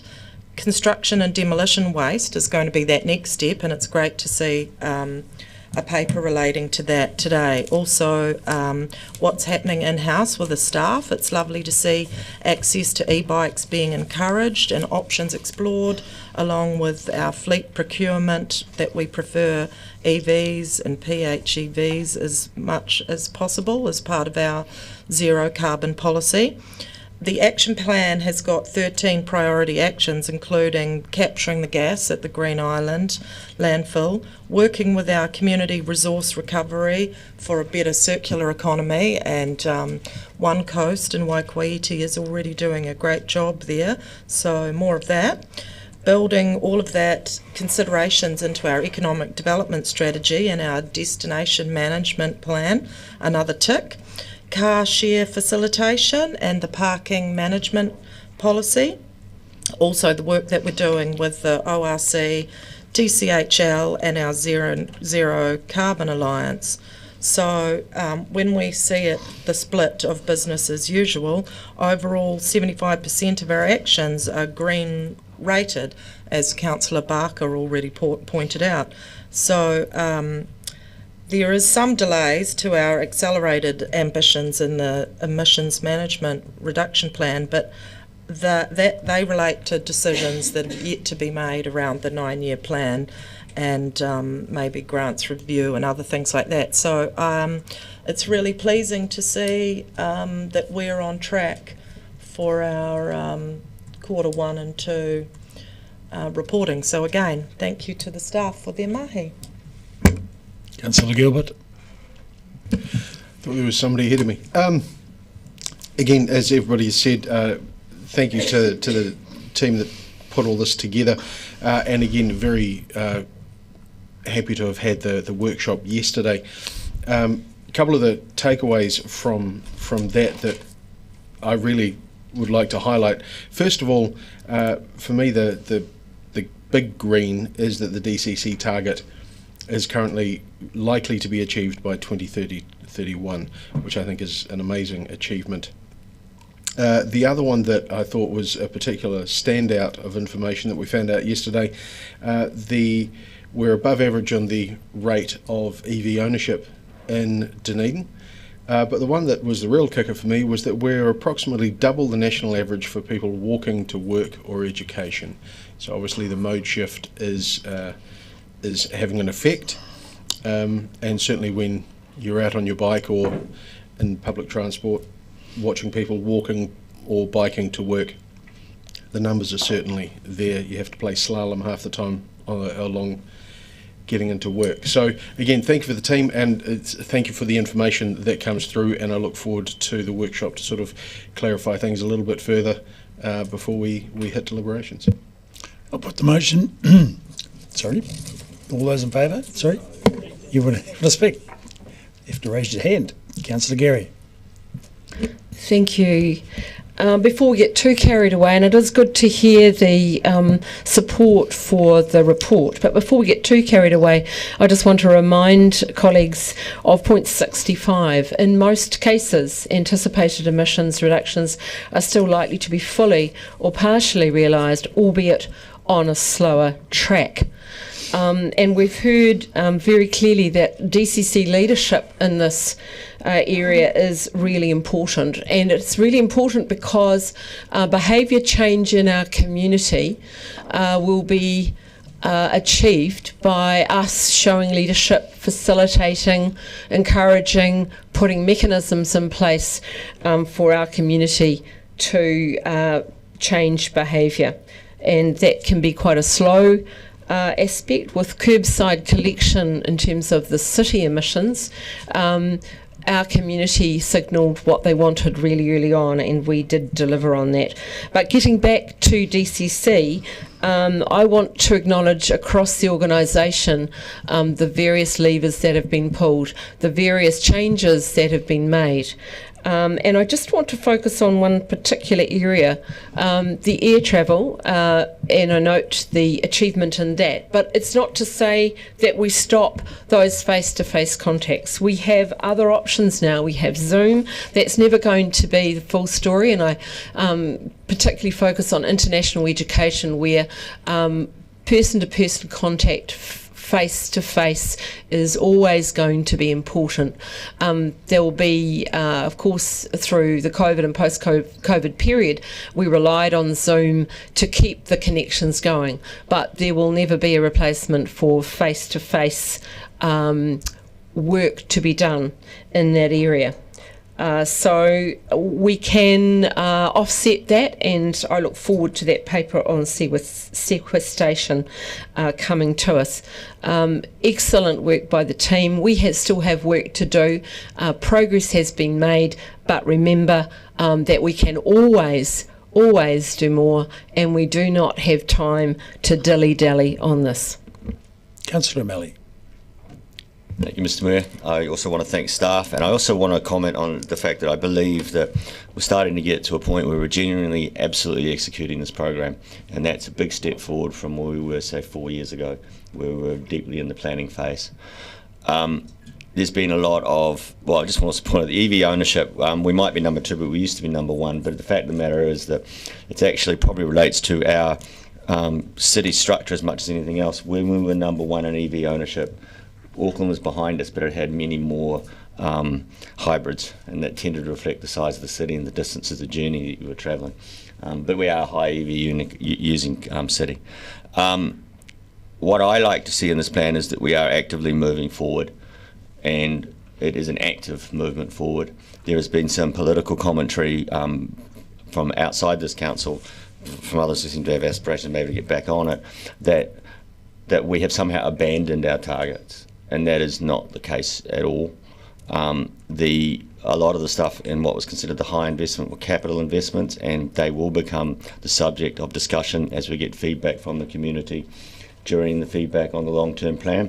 And if the community wants to put those things back in again, rather than wait for the government subsidy to arrive and put them back in again when we have a change of attitude to co-subsidies, then we'll have to consider that. But I do believe it's been rather cynically interpreted from the outside as to some sort of deliberate attempt to undermine the whole activities of what we're doing here, and I can certainly say that is not the case. The commentary in the workshop yesterday was all about how do we get the carbon out of the air as fast as possible and as effectively as possible, and I really want to compliment the team for engaging with us and taking that on board and doing a good job of executing it. Thank you. Councillor Benson-Pope. Thank you. I'd like to join the chorus of congratulations. I think we're very fortunate to have such professional staff dealing with very difficult issues and very difficult measurement investigations. And I think it's one of our strengths that we have the quality of reporting that we saw yesterday and we've just seen again. That's not to say that I think we will see greater expectation of performance from our community expressed as part of the 9-year plan hearings. I don't think there's any surprise in that. I don't think we are providing enough leadership or enough funding for actually making even more progress, despite the fact there are some really good indicators in the report we have on the table today. More needs to be done, and we need to commit to that. And I don't think there's much doubt that we're not going to get a strong message to that effect as part of the 9-year plan hearings. I certainly hope so, and that will lead to the greater level of commitment and genuine commitment that we and funding that we need to put in this area. Councillor Hurlan. Yes, I would also follow up and say that if people in the public are concerned about the lack of investment in carbon zero, because there was, of course, a proposal that we could consider medium to high investment in carbon zero. That is no longer on the table. If they want us to continue with that, you need to come and submit for the LTP. And if people don't want it, you also need to come and submit. So we need to hear from the public about that as to whether they want an investment or not. And that at the moment, that medium to high investment isn't there. And yesterday at our Carbon Zero workshop, it was discussed that if we did have that medium to high investment, our progress would be obviously a lot faster. Thank you. Councillor Wiley. Thank you. I want to thank staff for the table, because to me it gave us some real clarity on what's working and what's not working, and where the energy needs to be put into, literally. I also want to thank Councillor Gilbert for asking the question I was going to ask around business travel in the council. And first off, I want to note that when you add up the travel numbers, back in 1819 they were 168, based on the measurement. Now that's less than the diesel, or around the similar number, 164 for diesel, that the fleet fuel was using back in 1819.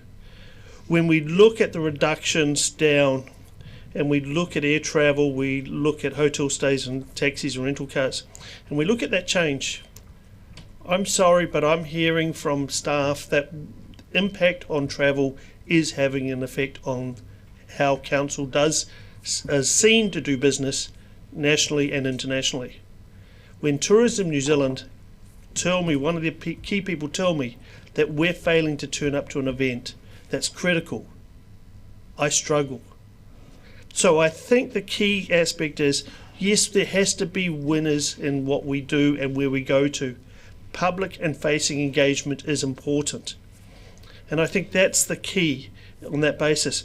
But I struggled with when I see a line in here which says emissions from hotel stays, taxis and rental cars 11% lower than 2021. 11% lower than when we were in the height of COVID. Okay, when we weren't travelling at all, or very little. I'm struggling with those sorts of numbers and the importance of actually having our city out there engaging nationally and internationally. Zoom is great, Teams is great, it doesn't account for the importance of being there face to face. And I think the numbers that we're talking, but the penalties that we're actually or the penalties is not the right word, but the struggles that we're having to engage through lack of travel, I think is an issue for me. So I think the key is that when we look at the numbers, we look at the percentages, look at the total numbers and see how where we're making the difference. And again, when we look at the baseline from 1819, and the total was 40,446, and we're down to the 24-25 to 27,236. Yeah, there is lots of progress being made. And I look forward to seeing more of these tables come forward. And I also note that this report is for noting. So, on that note, I'll move that we note the report. All those in favour say aye. Aye. Against? Carried. Item 6. Pilot. Oh, God. I've got to press on and get done by 12. Okay. We'll have a break. I move that we take an adjournment for 5 minutes for a break. Seconded, Councillor O'Malley. All in favour say aye. Aye. Carried.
we'll be able to get underway again. Item 6.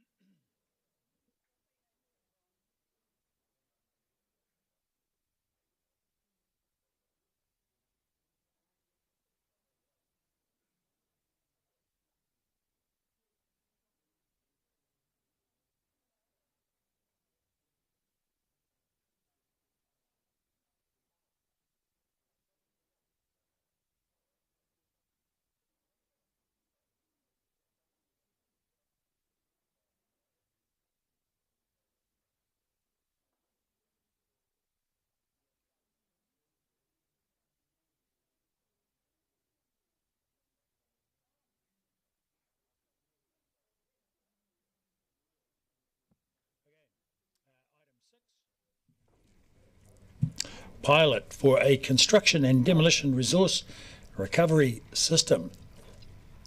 Mr. McLean and Mr. Henderson. And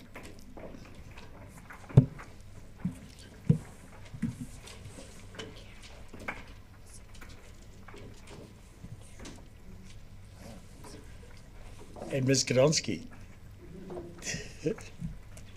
Okay, do we have some opening comments, gentlemen? Madam. Yes. Thank you, Mr. Chair. Yes, just to briefly say that this is an opportunity that has arisen through discussion with various partners and also some work that was done last year.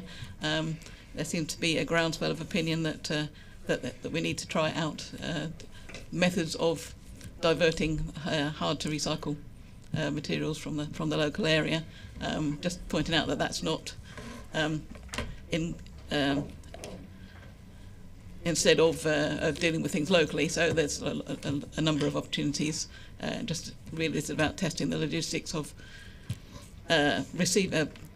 storing materials, sorting them out, and trying to get them to local reprocessing or reuse wherever possible. But there are items that we can't just deal with locally, and the opportunity has arisen to actually move those by rail to places where they could be reprocessed. Thank you. Very good. We have a bunch of questions. Councillor Gary. Just want to check with you. So sector buy-in, you think there's plenty of sector buy-in on this, so the time has come. Is that generally sum it up? Yes, I think I briefly outlined in the report that there was a waste minimisation fund application last year that the Environmental Innovation Centre made with various partners support. Unfortunately, the Ministry for the Environment changed their investment signals for that, and that was felt to be perhaps too widely spread across the country and not sort of giving enough value for money or additionality for MFE investment. So the interest was already there.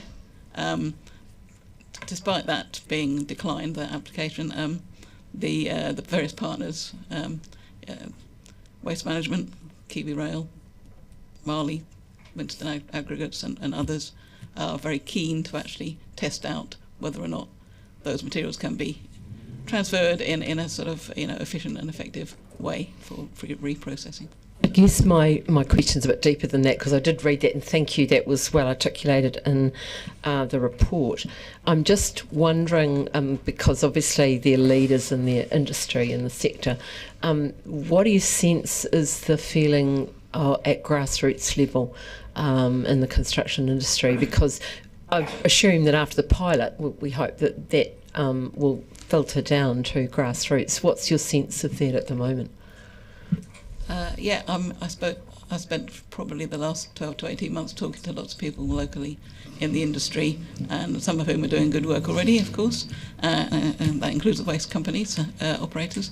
But yes, there is a feeling that that we want to do more, they want to do more, but some of them, certainly the smaller companies, don't necessarily know where to start. They need to start somewhere, they need some direction from us, and they need to know that there are opportunities for those materials to go somewhere other than landfill. So that's not going to cost them more than going to landfill. Yeah, and so it's our role as a facilitator and the leadership in the industry that's pivotal here. Thank you, that's really helpful.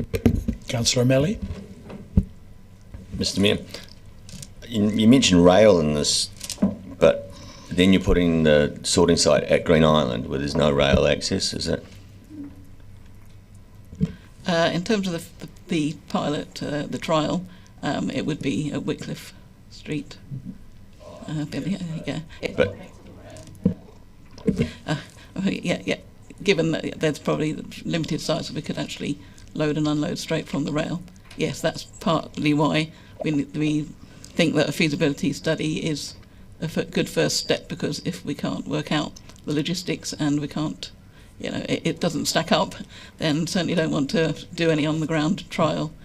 So whilst support in principle could be given, I think that the feasibility study is critical, because we need to work out how that could happen.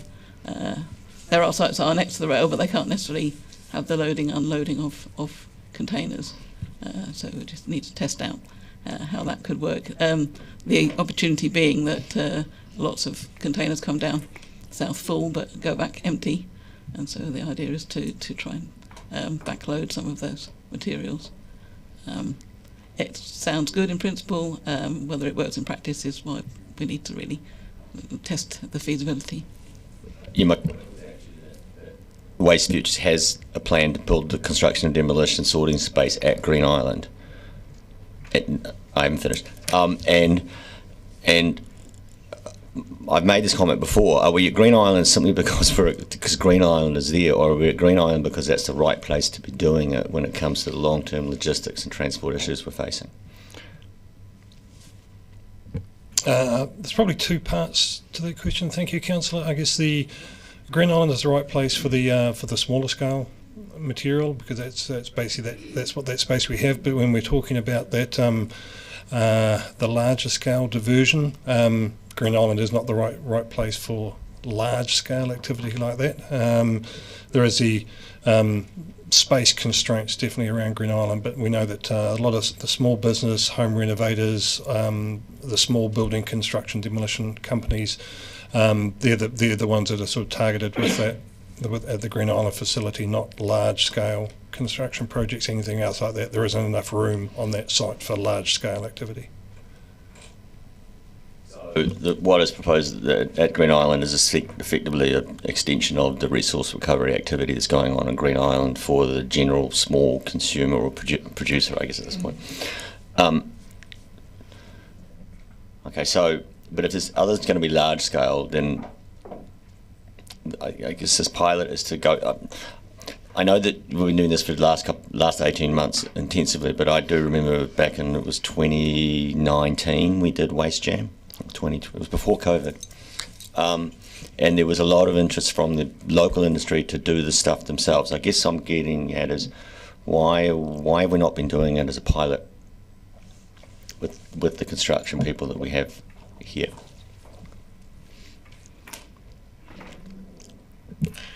We are doing some small-scale pilots in terms of separation of material, but in terms of the movement by rail of large, of the difficult to recycle or reprocess materials, that has been probably a bit beyond our influence, and I think it's really just the sort of critical mass of Environmental Innovation Centre and their work with lots of different manufacturers and waste companies that has enabled us to plug into that, as it were. I think that there are ongoing trials and small scale sort of things that we're doing, but we really didn't have the wherewithal to lead on something of this nature. Point 11, the application that was made to the Waste Minimisation Fund,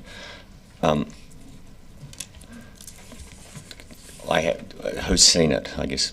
Has anybody in government, have you shown it to anybody in governance? No, so because it wasn't our, we basically just offered a letter of support for the lead on the bid. We basically just obviously heard what they had to say, listened to what they were trying to achieve, and offered a letter of support in principle. if it actually got funding at MFE. And then that original trial obviously has now changed drastically in scope, and it's something quite a lot smaller scale that they're Dunedin based that they're planning on doing now. Okay, Councillor Gilbert, followed by Councillors Walker, Benson Pope, Vandervis and Barker. Thank you. Mine are all around the pilot, and more particularly, so you've got identify 1 to 3 active construction vertical build sites in Dunedin. Then earlier on, where am I looking? It is point 21, 4 reputable private businesses and public agencies from the construction, transport and waste sectors have confirmed the commitment to be pilot project. So we've got 4 people who are happy to do it, and we've got 1 to 3 sites that we're going to need to find. My questions are kind of around first of all, the 1 to 3, I guess it's making sure that they're not all from people who are well down the path anyway and know what they're doing, but also, so is it just the willing and already down the path, or is it like you were talking to before about the people who don't know where to start? Yes, I suppose it's flexible at the moment in that we don't know what sites will be actually necessarily under construction when the on-the-ground pilot takes place, if that happens. Yes, we need to look at, and I think 1 to 3 is just, it could end up being more, but it's really a case of our input being directing that pilot in a way that is a cross-section of companies that can, that aren't just, as we say, that the already well down the path, that there are people who are able to actually learn and make some moves forward with their own diversion journeys, as it were, as part of this as well. So, I mean, I think this is mainly the reason why I think the feasibility study is so important, so that we can actually ascertain what might be happening at the time if we were doing an underground trial, who might be involved, and also get written buy-in from the various industry partners who've said that they would actually contribute financially or in kind to the main pilot. I'm glad you said that it could be more, because it seems to me that 1 to 3, even a maximum of 3, isn't really testing or proving the ground. So when you say it could be more, what capacity would we have if 50 sites decided to pop up and say, yep, we'll be part of it? How many of those could we do? I think it would depend on the scale of the site and the development in question. I think it would be good if we could have 6 to 10 of a variety, but it really just depends on development activity at the time that the on the ground pilot is done, and having that sort of knowledge or planning up front would be critical to making the pilot on the ground a success. Awesome. And my final question is more of a semantic one. Again, on page 93, when we're talking about the identification of 1 to 3 active construction sites that are public and or private projects, what other option is there? Is that not a redundancy? Yes, I agree. Yeah. There's going to be private or public. Yes. All right. Councillor Walker. Thanks. Thanks for the paper. Interesting reading. So first question is, before I go into some of the media stuff, around any examples locally, nationally or internationally at the moment where this is done successfully that you've looked at? Not to my knowledge, no. Certainly not in nationally. Thanks. And I understand the key here is obviously it's a pilot, and the point of a pilot is to understand stuff. But and it goes, I guess, to what Councillor Gary was talking about around the grassroots and the mechanics of this at the grassroots and the difficulty. So do you perceive difficulty around learned behaviour? That's what we do at the moment. We chuck it away. And more importantly to me, is it cost inefficient for business to, in essence, do this? So two questions there.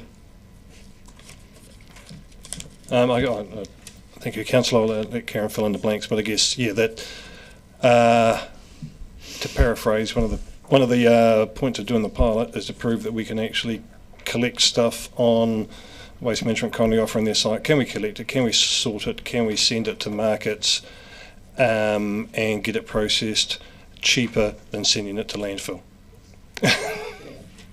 And you've answered what I said. This is a point of a pilot, and I'm, as you said, I think it sounds great in principle, and I'm glad to have my theories disproved. My second question is around the money. Of course, it's clear that the 33,000 for stage 1 is waste levy. If it progresses to 2 and 3, what are the cost implications for us? Is it still waste levy funded? Yeah, that would be. I would be looking to continue to use the waste levy to fund it, and through the subsequent stages, and that would be coming back to council with the results of the pilot for. Thank you, Councillor Benson-Pope. Thank you. I think this is a fine idea, and I'm looking forward to seeing it progressed. I just wonder about. It's good to see that there seems to be a positive attitude from Kiwi Rail, but can you help me and explain how the costing works? The empty boxes going back wherever are presumably being charged for by the owner of the box. What happens when we fill them with something to go somewhere? We're going to be bearing that cost. So it's to the owner of the container's advantage for us to do something like this as well. Yes, I mean, yes, given that the containers do belong to somebody and they are travelling on the rail network anyway, the Kiwi Rail have offered a 50% discount for moving the material, so I suppose the containers empty are and the containers full are considerably different weight, so there is an implication in terms of transporting it. So yes, the containers would be moving anyway, and yes, we would get a discounted rate for the duration of a pilot. But I take your point that those costs are being borne to move the material around. It's testing the water, I suppose, with the various materials manufacturers as to whether they can actually get a return to gate sort of reverse logistics underway through the rail network, or whether it's just not going to work and there's other ways they need to do it. Thank you. My second question was anticipated and fully answered. Thank you. Okay. Councillor Van der Vis. What is the assumed market for recovered material? In terms of the manufacturers, for instance, Marley, Aliaxis, do have a return to gate system for their PVC pipes and HDPE pipes, and they do get recycled into new pipes. Windstone Aggregates are testing in Bay of Plenty, but they've got a new factory where they're testing recycling plasterboard back into plasterboard. So at the moment, most plasterboard goes from here goes to Canterbury Landscapes to be crushed down and used as soil conditioner. And so Windstone Aggregates are interested in getting at least a percentage of recycled plasterboard back into plasterboard. As far as the plastics goes, there's companies like Nilo in Auckland who are making adhesives out of waste plastics and feel that they can actually use treated wood, timber, to make particle board. They are partly owned by IKEA, so there is a market for that material. So I think part of the feasibility study is to sort of, as I set out in some of the criteria for whether or not that is successful, is can we prove that there's a viable market and that it's worth sending the amount of materials that we have down here up to Christchurch or Auckland even, and who benefits and who pays and who benefits from it. We really need to pin that down so that we know whether it's worth us proceeding with the full on-the-ground trial and then obviously the learnings from that will come out towards the end of that trial, and there will be learnings. Whether or not it is a success where it can be rolled out to other areas is yet to be seen. But I do feel that there are markets and there are sort of suppliers are looking for that material to go back to them. It's just getting it back to them. Isn't it true that the vast majority of demolition and construction material is concrete, asphalt, brick and steel reinforcing, all of which is already being recycled by Hall Brothers, and they have literally millions of dollars worth of machinery for crushing, diggers, massive expanse for doing all of that. Why is it that you haven't talked to Doug Hall about this? I have talked to Doug Hall about this and seen around his sites as well, so I'm aware of what he's doing, and I do feel that as part of the testing of this we must be clear of what can be dealt with locally and whether there's any learnings from it that, okay, despite the fact that we can't get it somewhere else to be dealt with, we can increase the capacity locally to deal with some of those products, waste products. So plasterboard is one case in point. It may well be that it's too expensive to send it to the Bay of Plenty to be recycled, and we need to do something more locally. And I think that that's something that we could look into as part of this. So I am having discussions with Hall Brothers, Save Money Skips, and others who have do a lot in this space locally, and it's the case of working out the feasibility of what is dealt with locally now, could be reprocessed locally, and what do we need to send elsewhere. I still think there's a little bit of some questions around that. But plasterboard is one material which we probably could deal with more locally, but whether or not it wouldn't go back into plasterboard, it would probably be used as soil conditioner. You mentioned wood before and the possibility of using even tannalised wood, which is the real problem with burning it, because you can't separate them.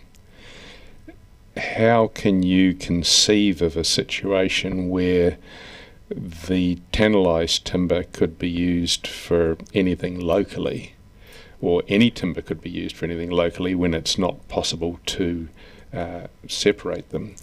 And how do you go about separating plasterboard and plastics when you've got a digger going into a building like the hotel that just crashed, and it all just basically gets crushed together? I mean, how can you possibly consider trying to take the plasterboard and plastics out of a demolition site?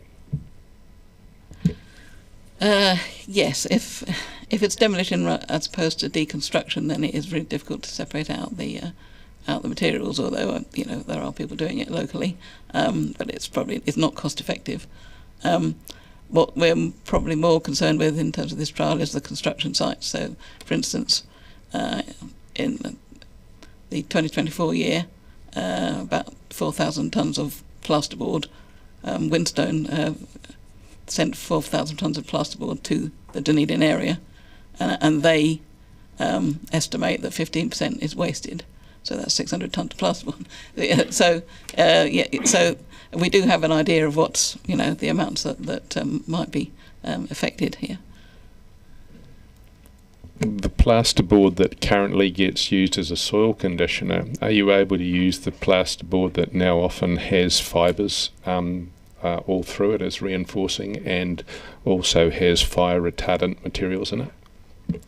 No, a lot of those composite materials are not easily recyclable and certainly can't be used as soil conditioner. So yes, they do have to be removed, and at the moment the only option for those is landfill.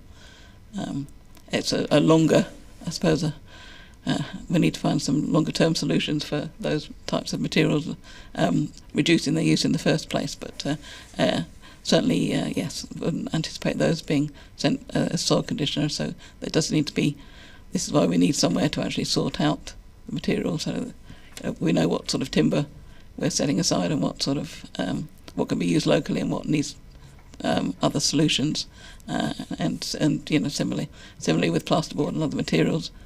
There are different types of jib, and only some of them are going to be suitable for soil conditioner. Councillor Barker. Thank you, Mr. Mayor.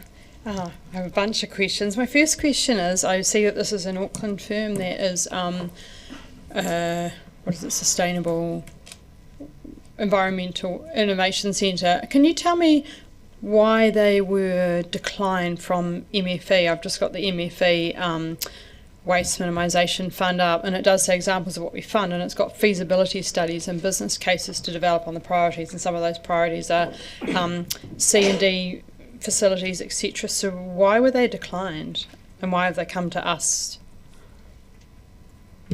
They were declined because, yeah, you're quite right, that those are the sort of materials that the government is keen to actually see diverted.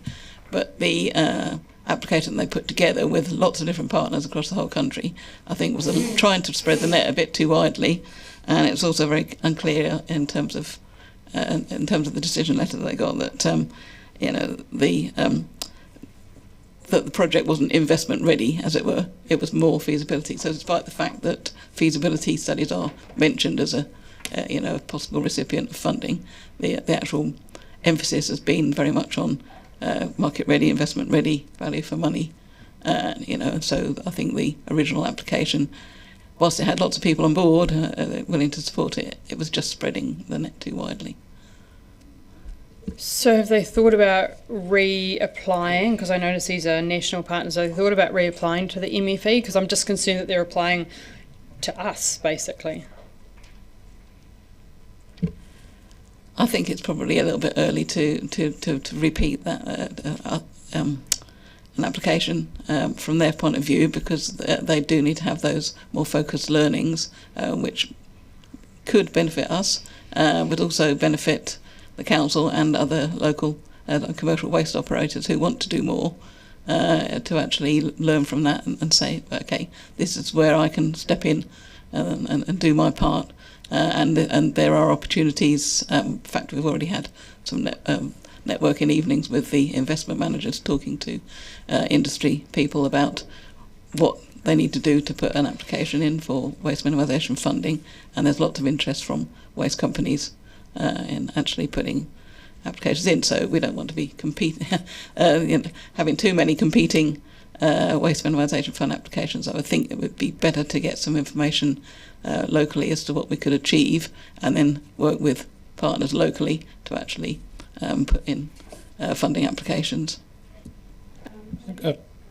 Sorry, Councillor, I was just going to add to that I don't want to sound like I'm being critical of MFE's criteria under the new government, but there seems to be a very small sweet spot for funding from MFE now, so the feasibility study work wasn't developed enough for the MFE to fund, but they also declined funding for C&D work at Green Island because we'd already developed it and we were in procurement to do it.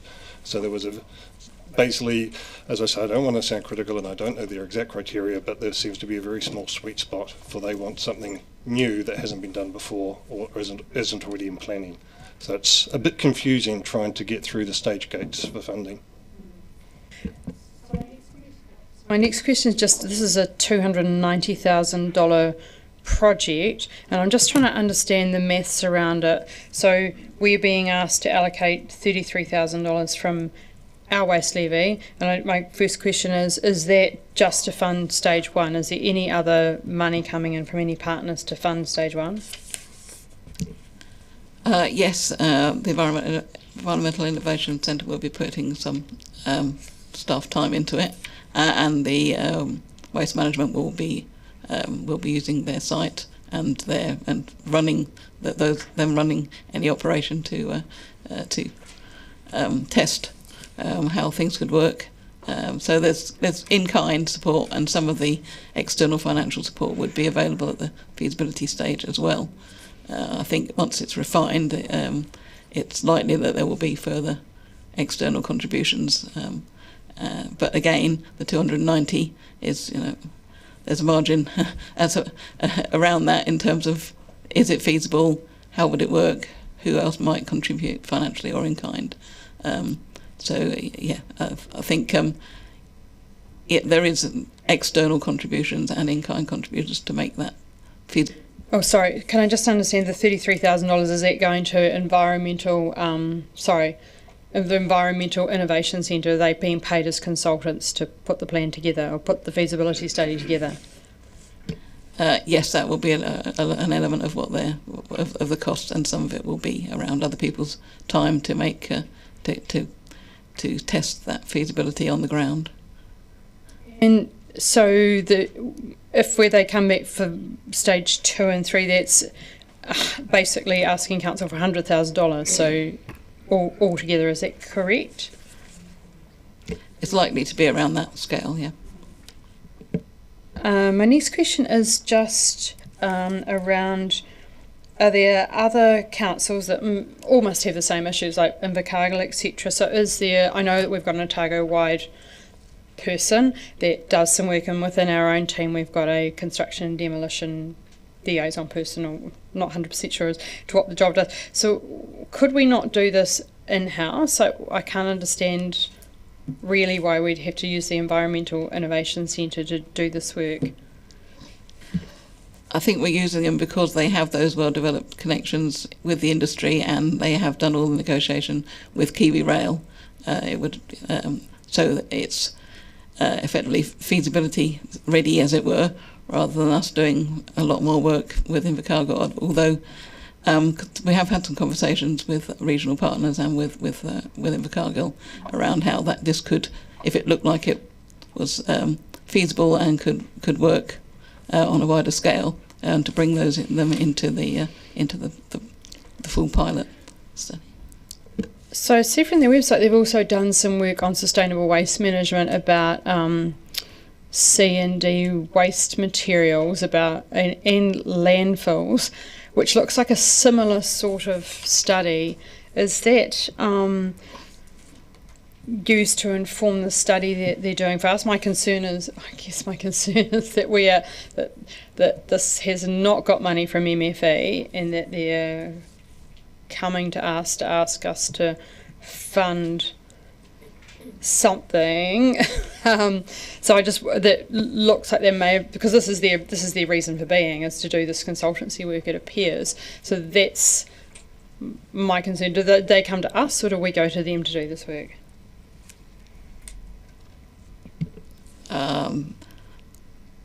They came to us to ask if we were still interested in doing something. We see it very much as, I suppose, proof of concept as to how we could operate something more locally. And there would be an element of in-kind.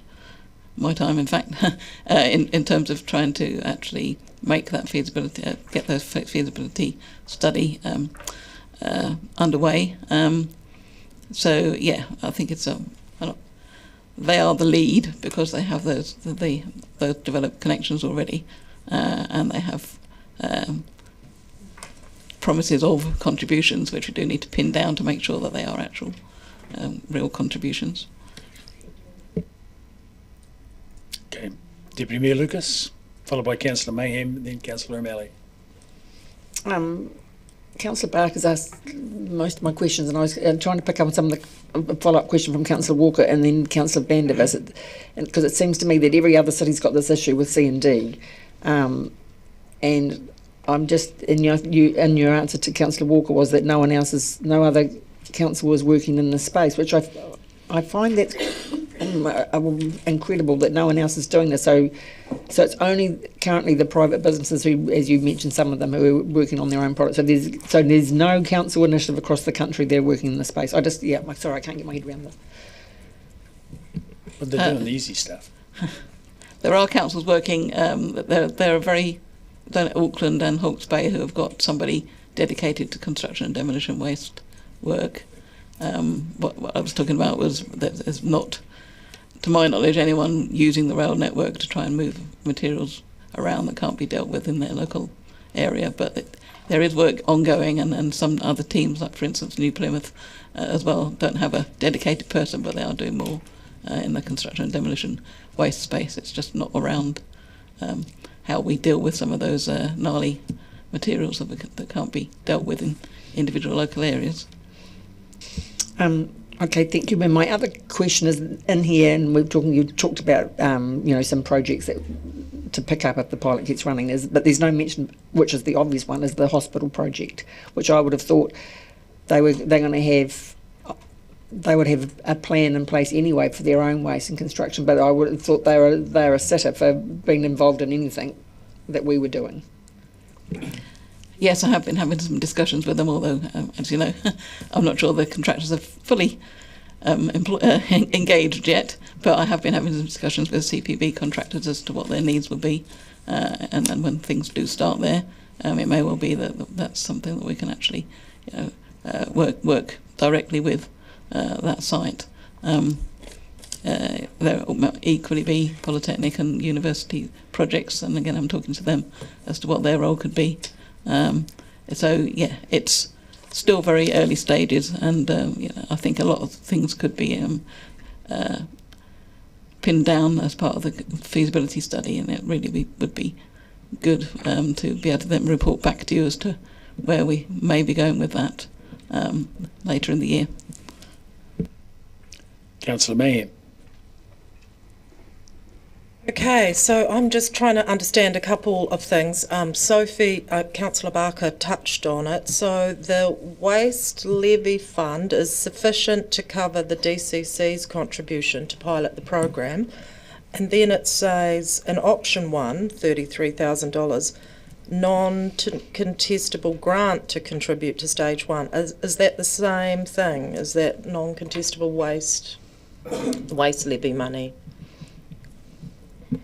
Well, yeah, I mean, if basically, yes, if council decides to approve that fund, then there has to be some form of mechanism for that fund to be allocated. So we can't, it has to be in the form of a grant. It can't just be, I don't know, given to them, put into their bank account. We have to go through that.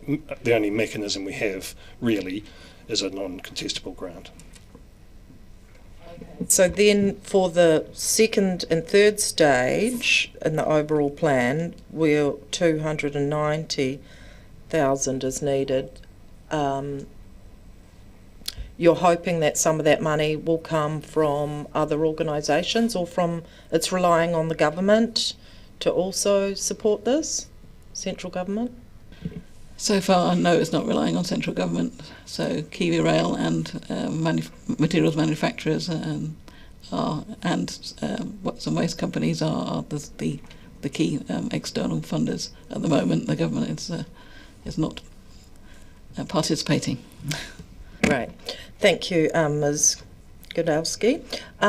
So at the moment, the timeline is a business case will come back to us in June to the next ISCOM meeting, and then we will see a paper back to us in October. The feasibility study, I think, is towards the end of the year, yes, in terms of reporting back. The June ISCOM report is around my wider business case in terms of what other mechanisms that council could use or what could do, with obviously Green Island opportunities already being there and sort of in the sort of, programming stage. But beyond that, what could we do in terms of other incentives, behaviour change, sort of education, assistance with site sorting, site-based sorting. And so it's the wider business case that would be coming in June, not this specific pilot. And do you think that will capture some of the really small businesses too, like our owner-operator, one-man band type builders? Yeah, I'm hopeful it will. I'm talking, it's very difficult to reach lots of individuals, but the way of doing that is usually through the retail trade, and that's where I'm trying to get that communication going. One more question, if I might. So I looked on the Waste Hub website, and it points out that there's a big gap in the New Zealand recycling industry, particularly around plastic products, and we're still sending a lot of that overseas. So you mentioned Nilo in Auckland is turning plastic into adhesives. Is there anything else on the horizon, or potentially anything in Te Waipounamu? I think there's opportunities to deal with plastic. The difficulty is that most companies at the moment are seeing the opportunity economically in Auckland, and how we help to set the right conditions for more local sort of appropriate scale businesses in the south is, I think, a long-term gain. But there are various other companies that are obviously using waste plastics. It would be good if we're reducing the amount of plastics overall, and we don't have to have those solutions. But there's companies like Critical Cleanstone that are using, I think, 24 different types of plastic to make countertops and wool coverings. And there's obviously Future Post and others. So people are seeing opportunities. But they're not tending to be in the south of the South Island at the moment. But it doesn't mean to say there aren't at smaller scale opportunities that we could encourage if we've got more of a base and we know what the materials pathways are, and we know that we can separate those materials out on site and get them to somewhere to be then reprocessed. So you're optimistic about what we can achieve? I'm always optimistic, but I don't think there's any quick fixes. And so I think, in the next 5 to 10 years, I think that there's lots of opportunities that could arise. We can't really make those opportunities without doing some of the other groundwork that we're trying to do at the moment. Yeah, I guess, sorry, Councillor, I was just going to add to that, because we do have processing. Some of them were mentioned there, Future Post and up in the Blenheim Nelson area, doing the soft plastics, ComSpec in Christchurch doing plastic 5, there's Flight Plastics in Wellington doing plastics 1 and 2, and some other ideas on the horizon. The trouble is that those New Zealand-based recyclers that are already working in this space are overwhelmed. They cannot handle the amount that's the amount that's coming in, which is why most New Zealand stuff is still going overseas. The onshore processing is very limited.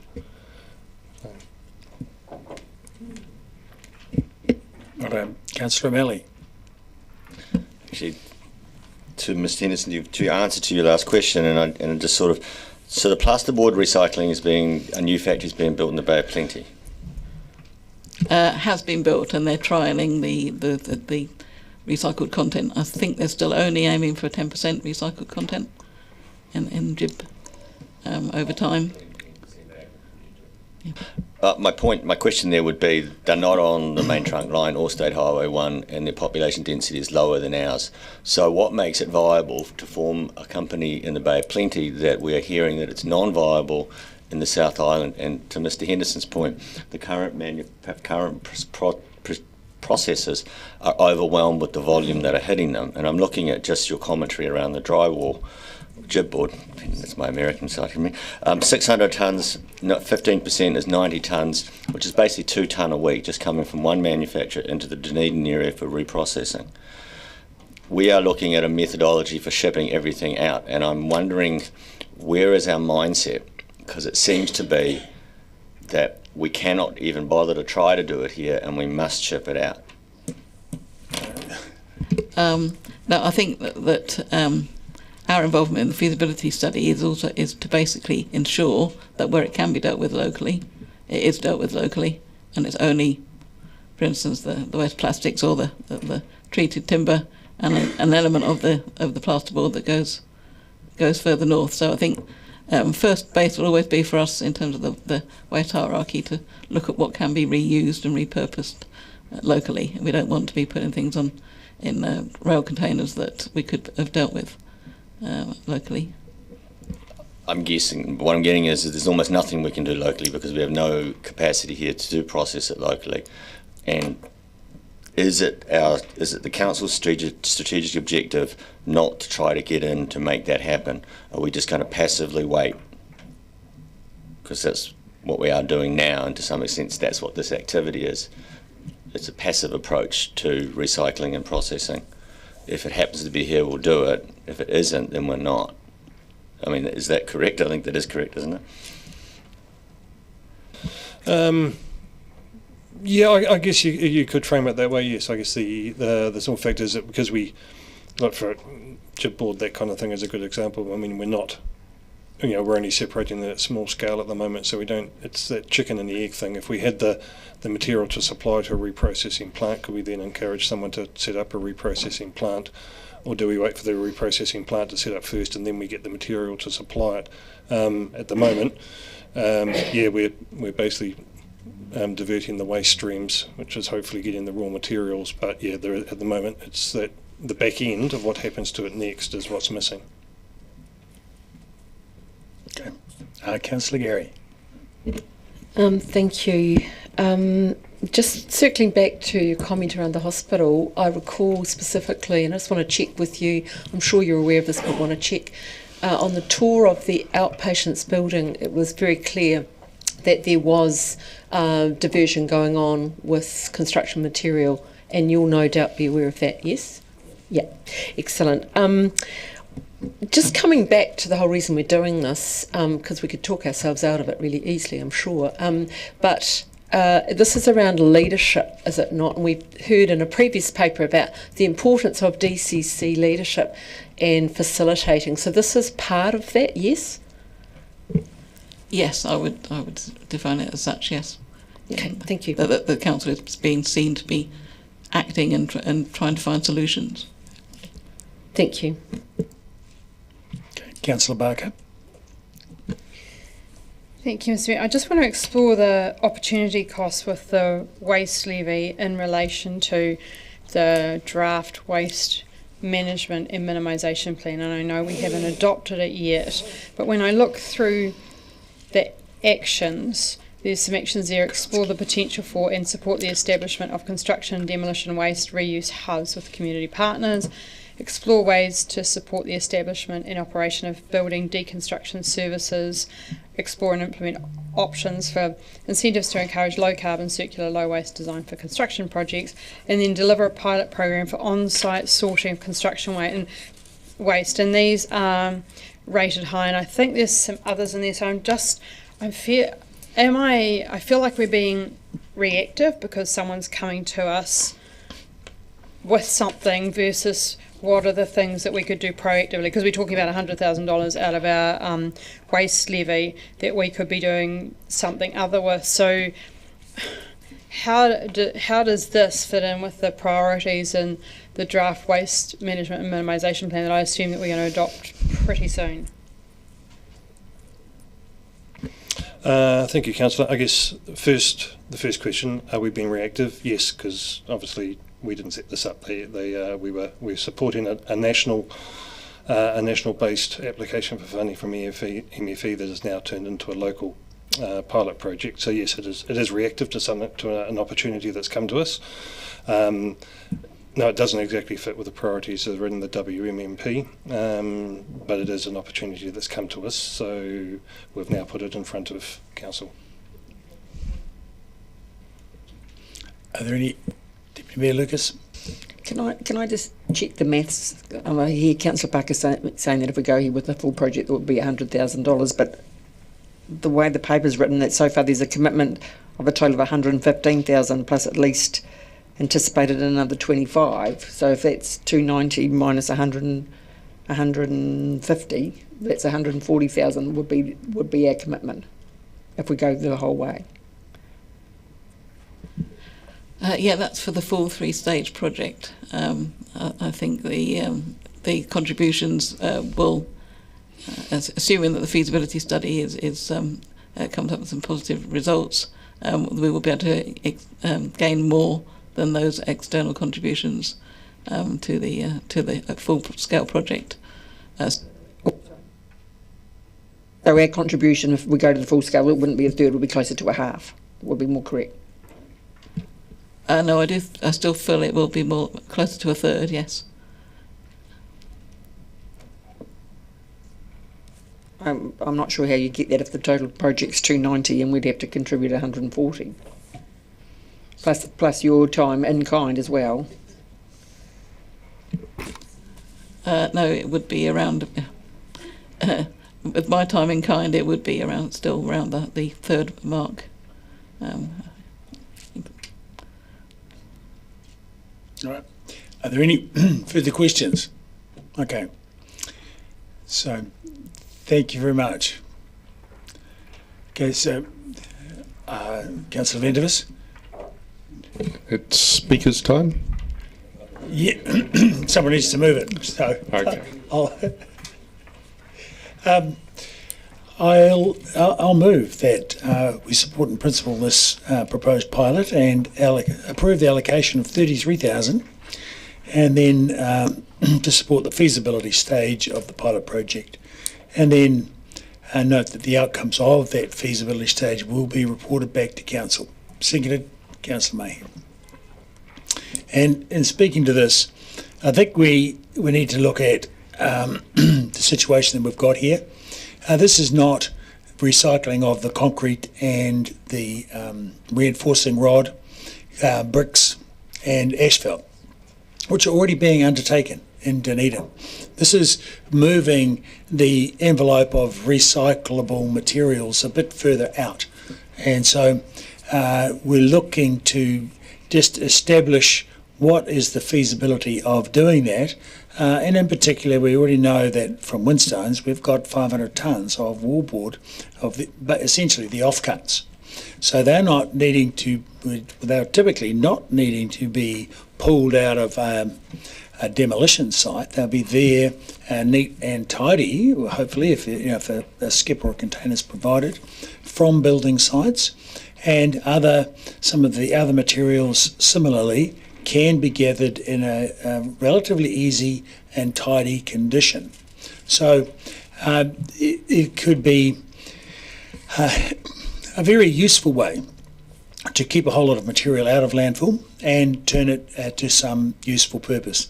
Now, in the beginning, we may be sending it north on a train or a truck to make sure so that we can follow that process from start to finish to see the journey that it goes on and how, in fact, it is processed. But naturally, we would learn from that, and that would determine the feasibility. That's why it's called a feasibility study. So we'll find out whether it is worthwhile doing or not. And if we don't perform the experiment, we'll never know. And we're only guessing. And I think it's a worthwhile thing for us to do. A relatively small amount of money in terms of council spend on waste minimisation, on landfills, and all of the things that we do here, but everything we can divert from the landfill could save us a significant amount of money, because it does cost a lot of money to put it in the ground in a hole.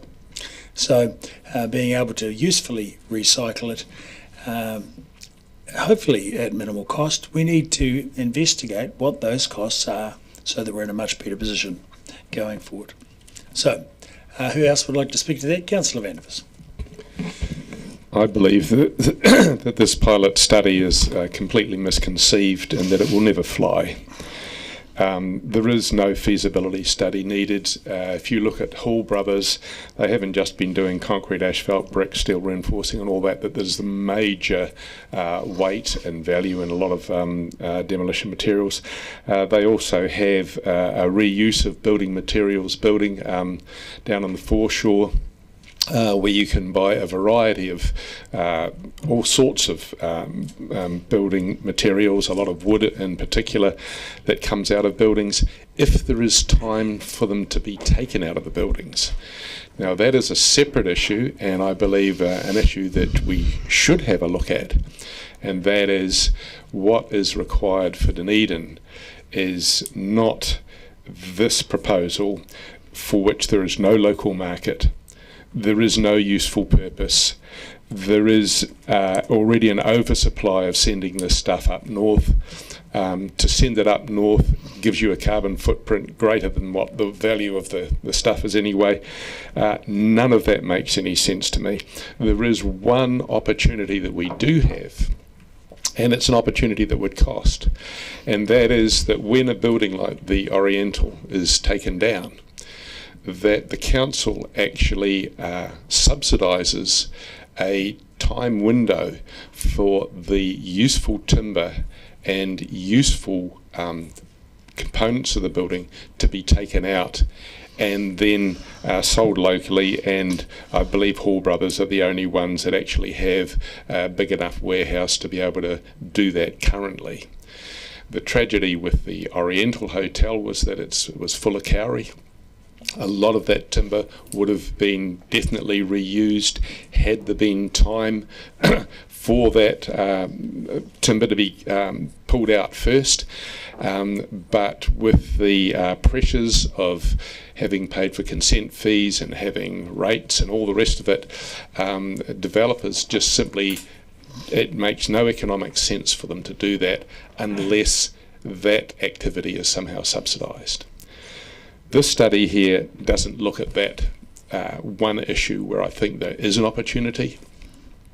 It claims that a feasibility study is needed. Well, companies like Nash and Ross and Hall Brothers in particular have been doing feasibility for decades in these areas and have invested millions of dollars and have created large facilities to be able to reuse and recycle.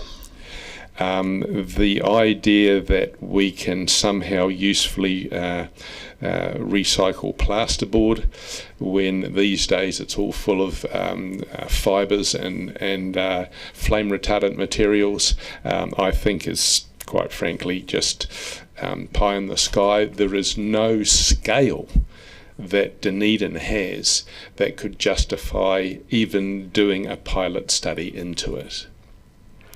The real world economic viability has already been well traversed. Doug Hall is always had a personal passion for reusing and recycling, and if we are serious about getting, say, the timber out of the Oriental, or as Hall Brothers did, take all the matai flooring out of the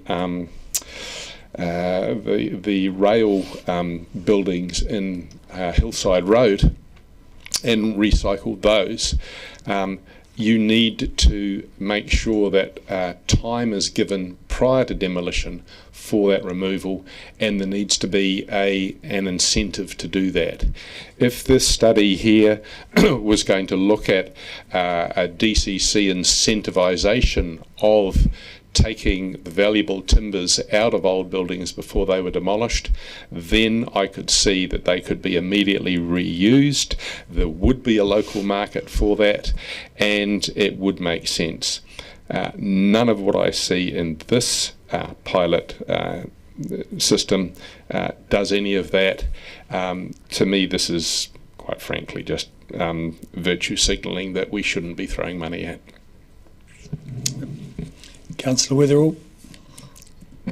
Thank you, Mr. Mayor. I'm pleased to be moving on from zero carbon. However, although linked, it does definitely inspire me, waste minimisation. There's no denying construction and demolition waste is a major contributor to landfill capacity. Sure, we can collect it, however recycling and repurposing is a challenge, along with the transport emissions from removing waste out of our district. I also do not wish to offer any free advertising to our great demolition companies we have in Dunedin. However, there is a way forward, and quite honestly, we must pursue every avenue open to us. Feasibility studies are opportunity studies, and the opportunities for our city are really endless in this space. So it's absolute no-brainer. It's money well spent, and I'll definitely be supporting this. Thank you. Councillor Hulan. Thank you. Yes, I 100% agree with Councillor Weatherall. You know, if you want progress, look for innovation and entrepreneurial ideas and entrepreneurs. Collaboration as well is another big one that will push our city forward. Ideas like this have been called for ages, to say let's have some more innovation and waste, let's look at different ways to think and make it some sort of a productive type business, or some, you know, a way to recycle and innovate waste. I think anything like that is positive and productive. So there's obviously some downsides to this option that aren't fully ideal, but my understanding is this fund can only be used on waste innovations anyway, or so why not use it? If it's there to use, let's use it. And I fully support this. Thanks. Councillor Barker. Thank you, Mr. Mayor. No, I won't be supporting this. It says that it's reactive, or the staff members say that it's reactive and it doesn't fit with the priorities in the draft WMMP, and Councillor O'Malley and I have just been on the hearings for the draft waste management and minimisation plan. So I'll just turn first to what we've just looked at, which is the carbon zero plan, and it talks about continue collaborating with other councils to identify or create solutions for timber and other regional waste processing infrastructure. So what I think is that we have an Otago Waste Officer, and that Otago Waste Officer should be looking at the other councils to contribute. But asking us to contribute $140,000 or $100,000 is still a huge chunk of our waste levy that I believe we need to spend or to invest into our waste minimisation plan. We've got some high impact actions in here. There's about 5 of them. I think I read them out during question time. But explore the potential for and support the establishment of construction and demolition waste reuse hubs with community partners. Implement appropriately. Explore ways to support the establishment and operation of building deconstruction services. Implement appropriately. Explore and implement options for incentives, and this is what Councillor Lee Vandervis said, to encourage low carbon, circular, low waste design for construction projects. So what I'm concerned about is the opportunity cost. So if we support something like this, that is $140,000 plus a lot of effort gone into a feasibility study, and what do we have at the end? Have we achieved our waste minimisation and management plan? Have we achieved our own objectives, or are we being purely reactive to a company that was turned down by MFE and has approached the DCC to do this study? While I totally support that we need to look at construction waste, I also hear the questions asked about how are we going to manage this? How are we going to manage the end product? Are we going to send it to the Bay of Plenty? I don't think so. We need to be looking at what did our waste minimisation plan tell us, and what can we invest our money in to deliver local solutions for construction waste. Councillor Gary. I'm going to start with the disclaimer. I'm not an expert in this field. But I thank the experts who spoke to us today, and Ms. Godomsky, thank you for your expertise in this regard. If you've ever been on a building site in the last few years, be it residential or commercial, you will have seen in the skips on site the extraordinary amount of waste. And I believe at the grassroots level, the construction industry is ready for this. They want a streamlined process. They want a way of dealing with that construction and demolition waste that is feasible for them from an economic point of view and from a practical point of view. Thank you for bringing this opportunity to us. You explained why this has come to us. And sometimes we have to consider things that are out of normal scope. This is one of them. You clearly researched this very thoroughly. I also I don't share Councillor Weatherall's view of we've moved on from zero carbon. These matters are all connected, and I would expect as part of a feasibility study that things such as carbon emissions, all the different angles of it will be traversed. That's the whole jolly idea of doing a feasibility study, I would have thought. And we've heard in those previous papers how important it is for DCC to provide leadership, which is what I see us doing in this regard. We've also heard around our facilitation role as well. And I consider the construction and demolition waste issues as being multi-layered. They start at the grassroots level of a homeowner having a renovation done with a skip on their property and spending time making sure that the usable stuff doesn't go to landfill. And there are many different ways to deal with this.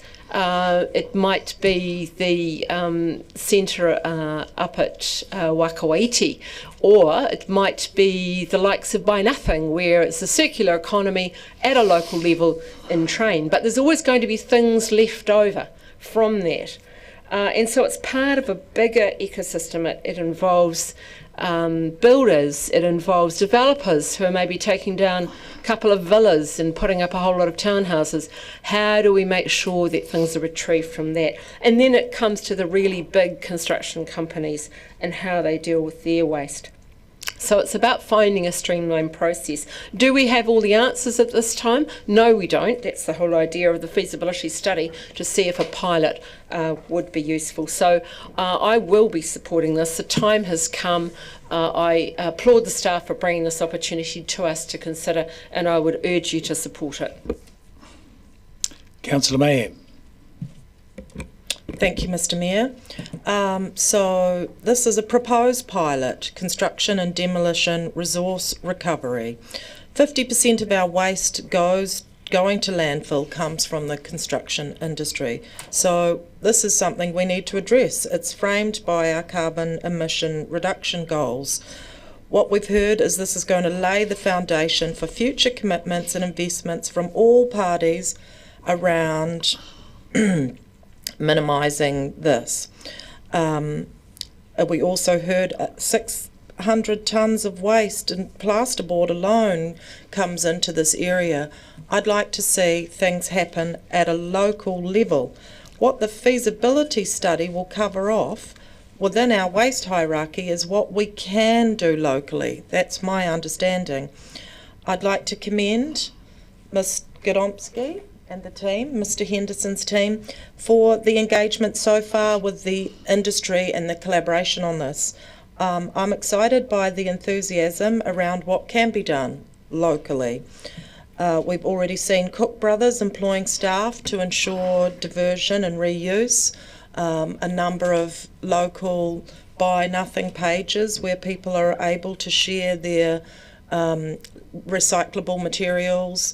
I can't agree with Mr Vandervis's points that there is no local market or useful purpose for materials, because I see time and time again, even on a small scale. Point of order. Misrepresentation 25.2, I very specifically said that Hall Brothers actually did already recycle a whole lot of useful materials, and they do it in their Creswell Street site, which is a large industrial building. So just complete misrepresentation. Yeah, and I think, I'll uphold the point of order. Just let's press on with it, because I think we've got a nuance of differences, whether you're referring for people recycling stuff or people recycling stuff for nothing. There's no need to make that point. It doesn't make a difference to your argument, I don't think. Just get on with your debate, please. I will redact that statement of disagreement, although I did write down, quote, what Mr Vandervis said. So anyway, there are opportunities to do better, and this is what the whole paper is formulated around, a groundswell of opinion that Ms Gadomski pointed out, opportunity. And we're talking about all forms of resource recovery, minimisation, education, people doing better. And I would like to see us being leaders and innovators in this area, because I'll repeat, 50% of the waste to landfill comes from the construction industry. So I will be supporting this. I will look forward to what the feasibility study says, and I would like to thank the staff very much for their mahi to date on this. Councillor O'Malley. Mr Mayor, I'm ambivalent on this vote, in as much as I completely agree that we, back in 2019, this was when it was first flagged by the industry that they were interested in construction and demolition diversion. And we really have not, in my opinion, developed that interaction with the industry to the sufficient point that we have got anything to show, because in fact we obviously don't, because now we're dealing with an Auckland company that is coming down to effectively look at the possibility of exporting everything when you look at this. So is this even in line with the Waste Minimisation Management Plan? And I have a feeling it isn't. So those who are saying, is this what you want? Actually, this is near where I want it, but I don't know if I want this. And I really will follow up with Councillor Mayhem's statement. The people have been, I won't say who it is, people have been making local statements that we don't have local capacity to develop anything. Yep, that's obviously flying in the face that somewhere in the Bay of Plenty they've decided in a smaller population base further away they can do processing. Half of our issue isn't anything other about sorting, it's the fact that we don't have any ambition at all to develop processing activities in the lower part of the South Island, yet we are told, and I underestimated that grossly because the 600 tonnes was the waste. That is enough waste from one producer to build a plant to process that. And instead, we are doing a pilot study on sending it out of region. So I do want these C&D sorting and distribution studies done. But why aren't we developing that as in-house capacity of understanding ourselves? Why do we have to go to Auckland to find people who love spending time with their family in Auckland and crazy about dogs, carts, dog art, sports and 1920s murders mystery, and keen golf players doing gym work and drinking copious amounts of coffee, which is on their website? The reason being, what I'm getting at here is some people do a really good job of presenting themselves as we're the expert that you need. But why don't we just say we could be the expert that we need ourselves? This has been a long-standing desire by the construction and demolition community in Dunedin, and I would say Doug Hall's a good example of a partnership in that. Cook Brothers, Arrow Construction, all of those guys have actually been very keen to do this, and yet we seem not to have done it. And now we're bringing in basically a paid consultant to do something that makes us feel good. I don't even know if it actually aligns with the Waste Minimisation and Management Plan. So is it even a strategically correct spend? So that's why I'm saying I want this work done. I have been seeing it not really progressing except for conversations and focus groups since 2019. And so any forward progress would be useful in my opinion. But I have a feeling that we should be thinking about doing this ourselves, and our ambitions should be far higher. We should be far more ambitious than can we get it on rail. Councillor Gilbert. Thank you. I was going to go for the record of the shorter speech by simply saying what he said, but I'll extend it a little bit more by saying, is this the destination that I hope for? No. Is this the direction that I hope for? Absolutely. If, as Councillor Gary said, if you have been onto or driven past or seen into a building site, even the smallest renovation will end up with at least 2 skips, a lot of which can be reused, recycled, repurposed. So I, again, like Councillor O'Malley, think that we need to think big and look at doing it locally. However, I also think that the feasibility study should show us that it is feasible, clues in the name, and therefore we can then, in conjunction with then thinking big and bringing it back home, not start shipping stuff off and doing it more locally, whether it is to rely more heavily on those people already doing it locally, either to do a greater volume or to learn from their example, or whether it's something completely different remains to be seen, but at least we're actually on the pathway. We're all done? Right, so in replying to this, I'd like to echo the words, what he said. Councillor Gilbert, is this the destination? No. Is this the direction? Yes. And Councillor O'Malley talked about having no ambition, but we have an ambition to do something, and it's been 5 years and we've done nothing. Here's something that we can actually do, and it is, as has been repeated repeatedly, a feasibility study to see if it's actually feasible, and to see, go and find out how it all goes at the plant in the Bay of Plenty or wherever it may end up, and to see, to gather it up and make sure that it is going somewhere useful. So to investigate the ways, and the result of that ought to be that we get better at recycling, repurposing materials before sending them straight to landfill, so that we are actively diverting materials away from the landfill and looking for useful places to go. We already have a good recycling industry, as Councillor Vandervis pointed out in town, with Hall Brothers. They've been doing it for years, decades actually, and it is a wonderful thing they do, and we are blessed with a lot of interesting old buildings that do get demolished, which is not sometimes not ideal, but it's good that we can actually save some of the materials, some of the fittings and fixtures out of them. So we have some active recycling, but the purpose of this exercise is to look to add more materials to the list of things that we are actively recycling.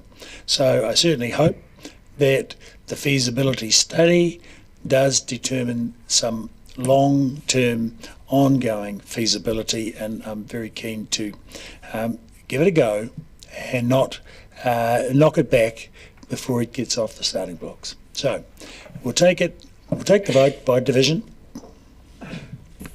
Councillor Ackland. Aye. Councillor Barker. No. Councillor Benson Pope. Aye. Councillor Gary. Aye. Councillor Gilbert. Aye. Councillor Houlihan. Aye. Councillor Lucas. No. Councillor Mayhem. Aye. Councillor O'Malley. Aye. Councillor Vandervis. No. Councillor Walker. Aye. Councillor Weatherall. Aye. Councillor Wiley. Yes. Mayor Raddick. Aye. Carried 11-3. Thank you. Item 7. The financial report for the period ending 28 February 2025. Mr. McAuliffe will come to the desk and answer all our questions.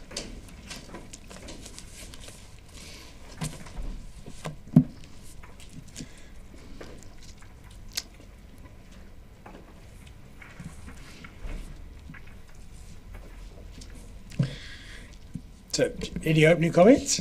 I just have a couple of opening comments before questions. These comments just relate to the February finance report. Just at a high level, I'd like to point out that grants revenue continues to be unfavourable due to the NZTA co-funding. However, it's in the 1st of April we found out that funding for emergency works in relation to the October event has been confirmed at a rate of 51%, and that will be reflected in the next March report. Continuing on with other trends, unfavourable external revenue is offset by favourable internal revenue due to the change in accounting classification of the curbside contract. The remaining unfavourable variances relate to lower than expected revenue from parking and also aquatics. Personnel costs was unfavourable, $435,000 for the month, reflecting the overtime payments for Three Waters and the union negotiated increases, which is being actively managed through vacancy management. The operations and maintenance expenditure includes $2.4 million of costs relating to the October rain event, which, as noted previously, is now going to be subsidised.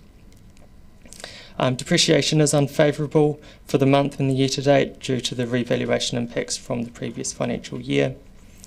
Capital expenditure to date is $93 million, which is $43 million below the year-to-date budget. All activities are underspent, with the main areas being Three Waters and waste management. Because of this, debt is also below budget by $40 million, and through lower debt we have a favourable interest variance due to the debt and also the lower interest rate. Happy to take any questions. First question, Deputy Mayor Lucas. I'm sorry, I know I'm a correct record. So the capital expenditure, because it's $43 million below budget, I'm just wondering, by 30 June, will we get closer towards what's budgeted? Because I'm you know where I'm coming from on that question. So no, we won't. As we've signalled, we are behind in the capital program. The forecast team is we're around about 170 million. I think. Yeah, I think it's around 170, 175 is what we're forecasting now. So if I can ask a specific follow-up question on that. So some of those projects I'm thinking they're not going to get started in this financial year. So, we've approved those that they were necessary to be done. Will we look at bringing them into next year's budget as additional items in their consideration? Some of them are a program of work, so it's how we describe them. So a lot of it's just a program of work, so the whole program just slides slightly. But there will be an updated capital forecast budget in for the May meeting. Which could impact our decisions around the long-term plan. I'm looking at Mr. West, who was nodding at me that some projects may need to be revisited. It's a timing thing more than anything. Thank you. Now my standard question. So the one on employee entitlements, I know you and I have talked about this before, and it's still sitting quite high as at the end of February at 9.6 million in the balance sheet, which I know we've talked about is that we had anticipated that after the December-January period that would have dropped, but it's still, I still feel that that's still quite high compared, it's higher than it was this time last year. Yes, it is. It's 50,000 high. Annual leave is 50,000 higher than it was last year. The whole balance is 100,000 higher. The annual leave balance has come down from the year to date. It's 700,000 lower than where we started at the financial year on 1 July. We did come down 1.3 million over the December-January period, and we do find that in periods where there isn't a significant holiday period, they do increase again. We're expecting, given that the next month being March and then flowing into April, we've got another set of holidays, we're likely to see another decrease as well, especially April. Thank you. I'm sure we'll talk on this more. And this next question, I'm looking at Mr. West, is my other favourite question, is on the CCTV cameras. And I see in the commentary that they have been purchased, and so that pretty much brings their budget right up to what the spend up to budget. But from the commentary, they haven't all been installed yet. No, I think Ms. Nelson said at our last month's meeting that they would be in by the 30th of June. I was wandering down there, I see all the signage has started going up, so it is in progress now.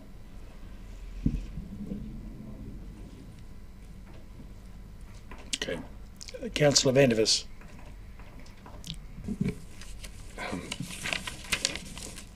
Sorry, bear with me. On page 102, under cash applied to, we've got an increase in investments other of 15 million. What are the other investments, and why is that being offset? The increase in investments other and the reduction in investments other are related. So they relate to the purchases and sales to the Waipori Fund. So the Waipori Fund. So when bonds or other maturities come up for maturity, they'll then renew, and that's a investment reduction, and then we'll reinvest in other securities. So it's just the normal course of business of what's happening within the Waipori Fund. Right. So there was a difference between the investment increase other and the reduction in investment other of about 3.7 million, exceeding the budget. Is there a benefit? I mean, what has actually? Can you explain what's actually happened? So a lot of it will just be due to the timing of when maturities are either coming up for renewal or when the sales or purchases happening. The 2.8 million that we have as the budget to date, that is just a reflection of any assets being sold turning to more liquid assets. So in the Waipori Fund, there's always an element of short-term or cash liquid assets. So the budget reflected that we would need to, at some point in the year, turn some of the long-term assets into short-term. That's just a natural course. We haven't budgeted for the in and outs of securities being purchased and sold. So that's why against the 11.9 million and the 15.6 million, we don't have a specific budget tag to that, but it is just reflective of the timing of when securities are up for purchase and sale. And all of that line relates to Waipori? Correct, the two lines, yes. Yes, that is correct, yes. And very pleased to see the full debt graph again on page 99, but wondered why it hasn't been updated. It seems to still show a forecast for 24, 25, we're now 25. Can we have that updated to no longer be forecast and be actual? We'll be updating our current year forecasts over the coming months, so when we have those forecasts completed, we'll update them. And will that graph then also be pushed out another year in terms of those forecasts? Once we have the budgets and we have the likes of the statements of intent from the company that we can do the group ones, yes, they'll be following that. Councillor O'Malley. Thanks. On page 111, you've got operating variances, and seems to have had a nice move of $9.7 million. But it looks like it's all come out, well, most of it's come out of Three Waters, which has a budgeted operation of 21 million and has an actual of 8. Am I reading that correctly? On the left-hand column. Correct, actual 8 million, budget 21. That's normally operational. Well, actually, what's the basis of the $13 million variance? The lion's share of that, if you look at the far right-hand column, is 8.5 million being depreciation. So that's reflective of the valuation change at 30th of June 2024. So that's how the flow on, given that the valuations changed, the depreciation actual is lower than what we budgeted, because at the time of budgeting the valuation was higher. Okay, that's good. So it hasn't been a reduction in operational spend? No, but it is a point to note that if you look at the operational revenue is favourable, but also other operational expenditure for Three Waters is favourable 1.9 million. So there is favourable operating expenditure within the Three Waters budgets, and that's reflective of their reactive maintenance spend. Roading and footpaths, has that gone up again? Is that a change in co-funding, or is that again a change in valuation of roads and footpaths? That's gone in the other direction before. Correct, and so in that case depreciation's actually increased 800,000, but they've also overspent in maintenance, and that's due to the October rain event. Councillor Gary, followed by Councillor Walker and Councillor Barker. Mr McAuliffe, on page 122, I read the words in the second bottom line, unsubsidised coastal structures. Now, when I think of coastal structures, I think of wharves and jetties, but that's normally in parks. This is in transport. Can you tell me what that describes? I might be able to get that. Thank you. It relates to some parts of seawalls or handrails that are not subsidised by NZTA. Okay, so seawalls, thanks. That's really helpful.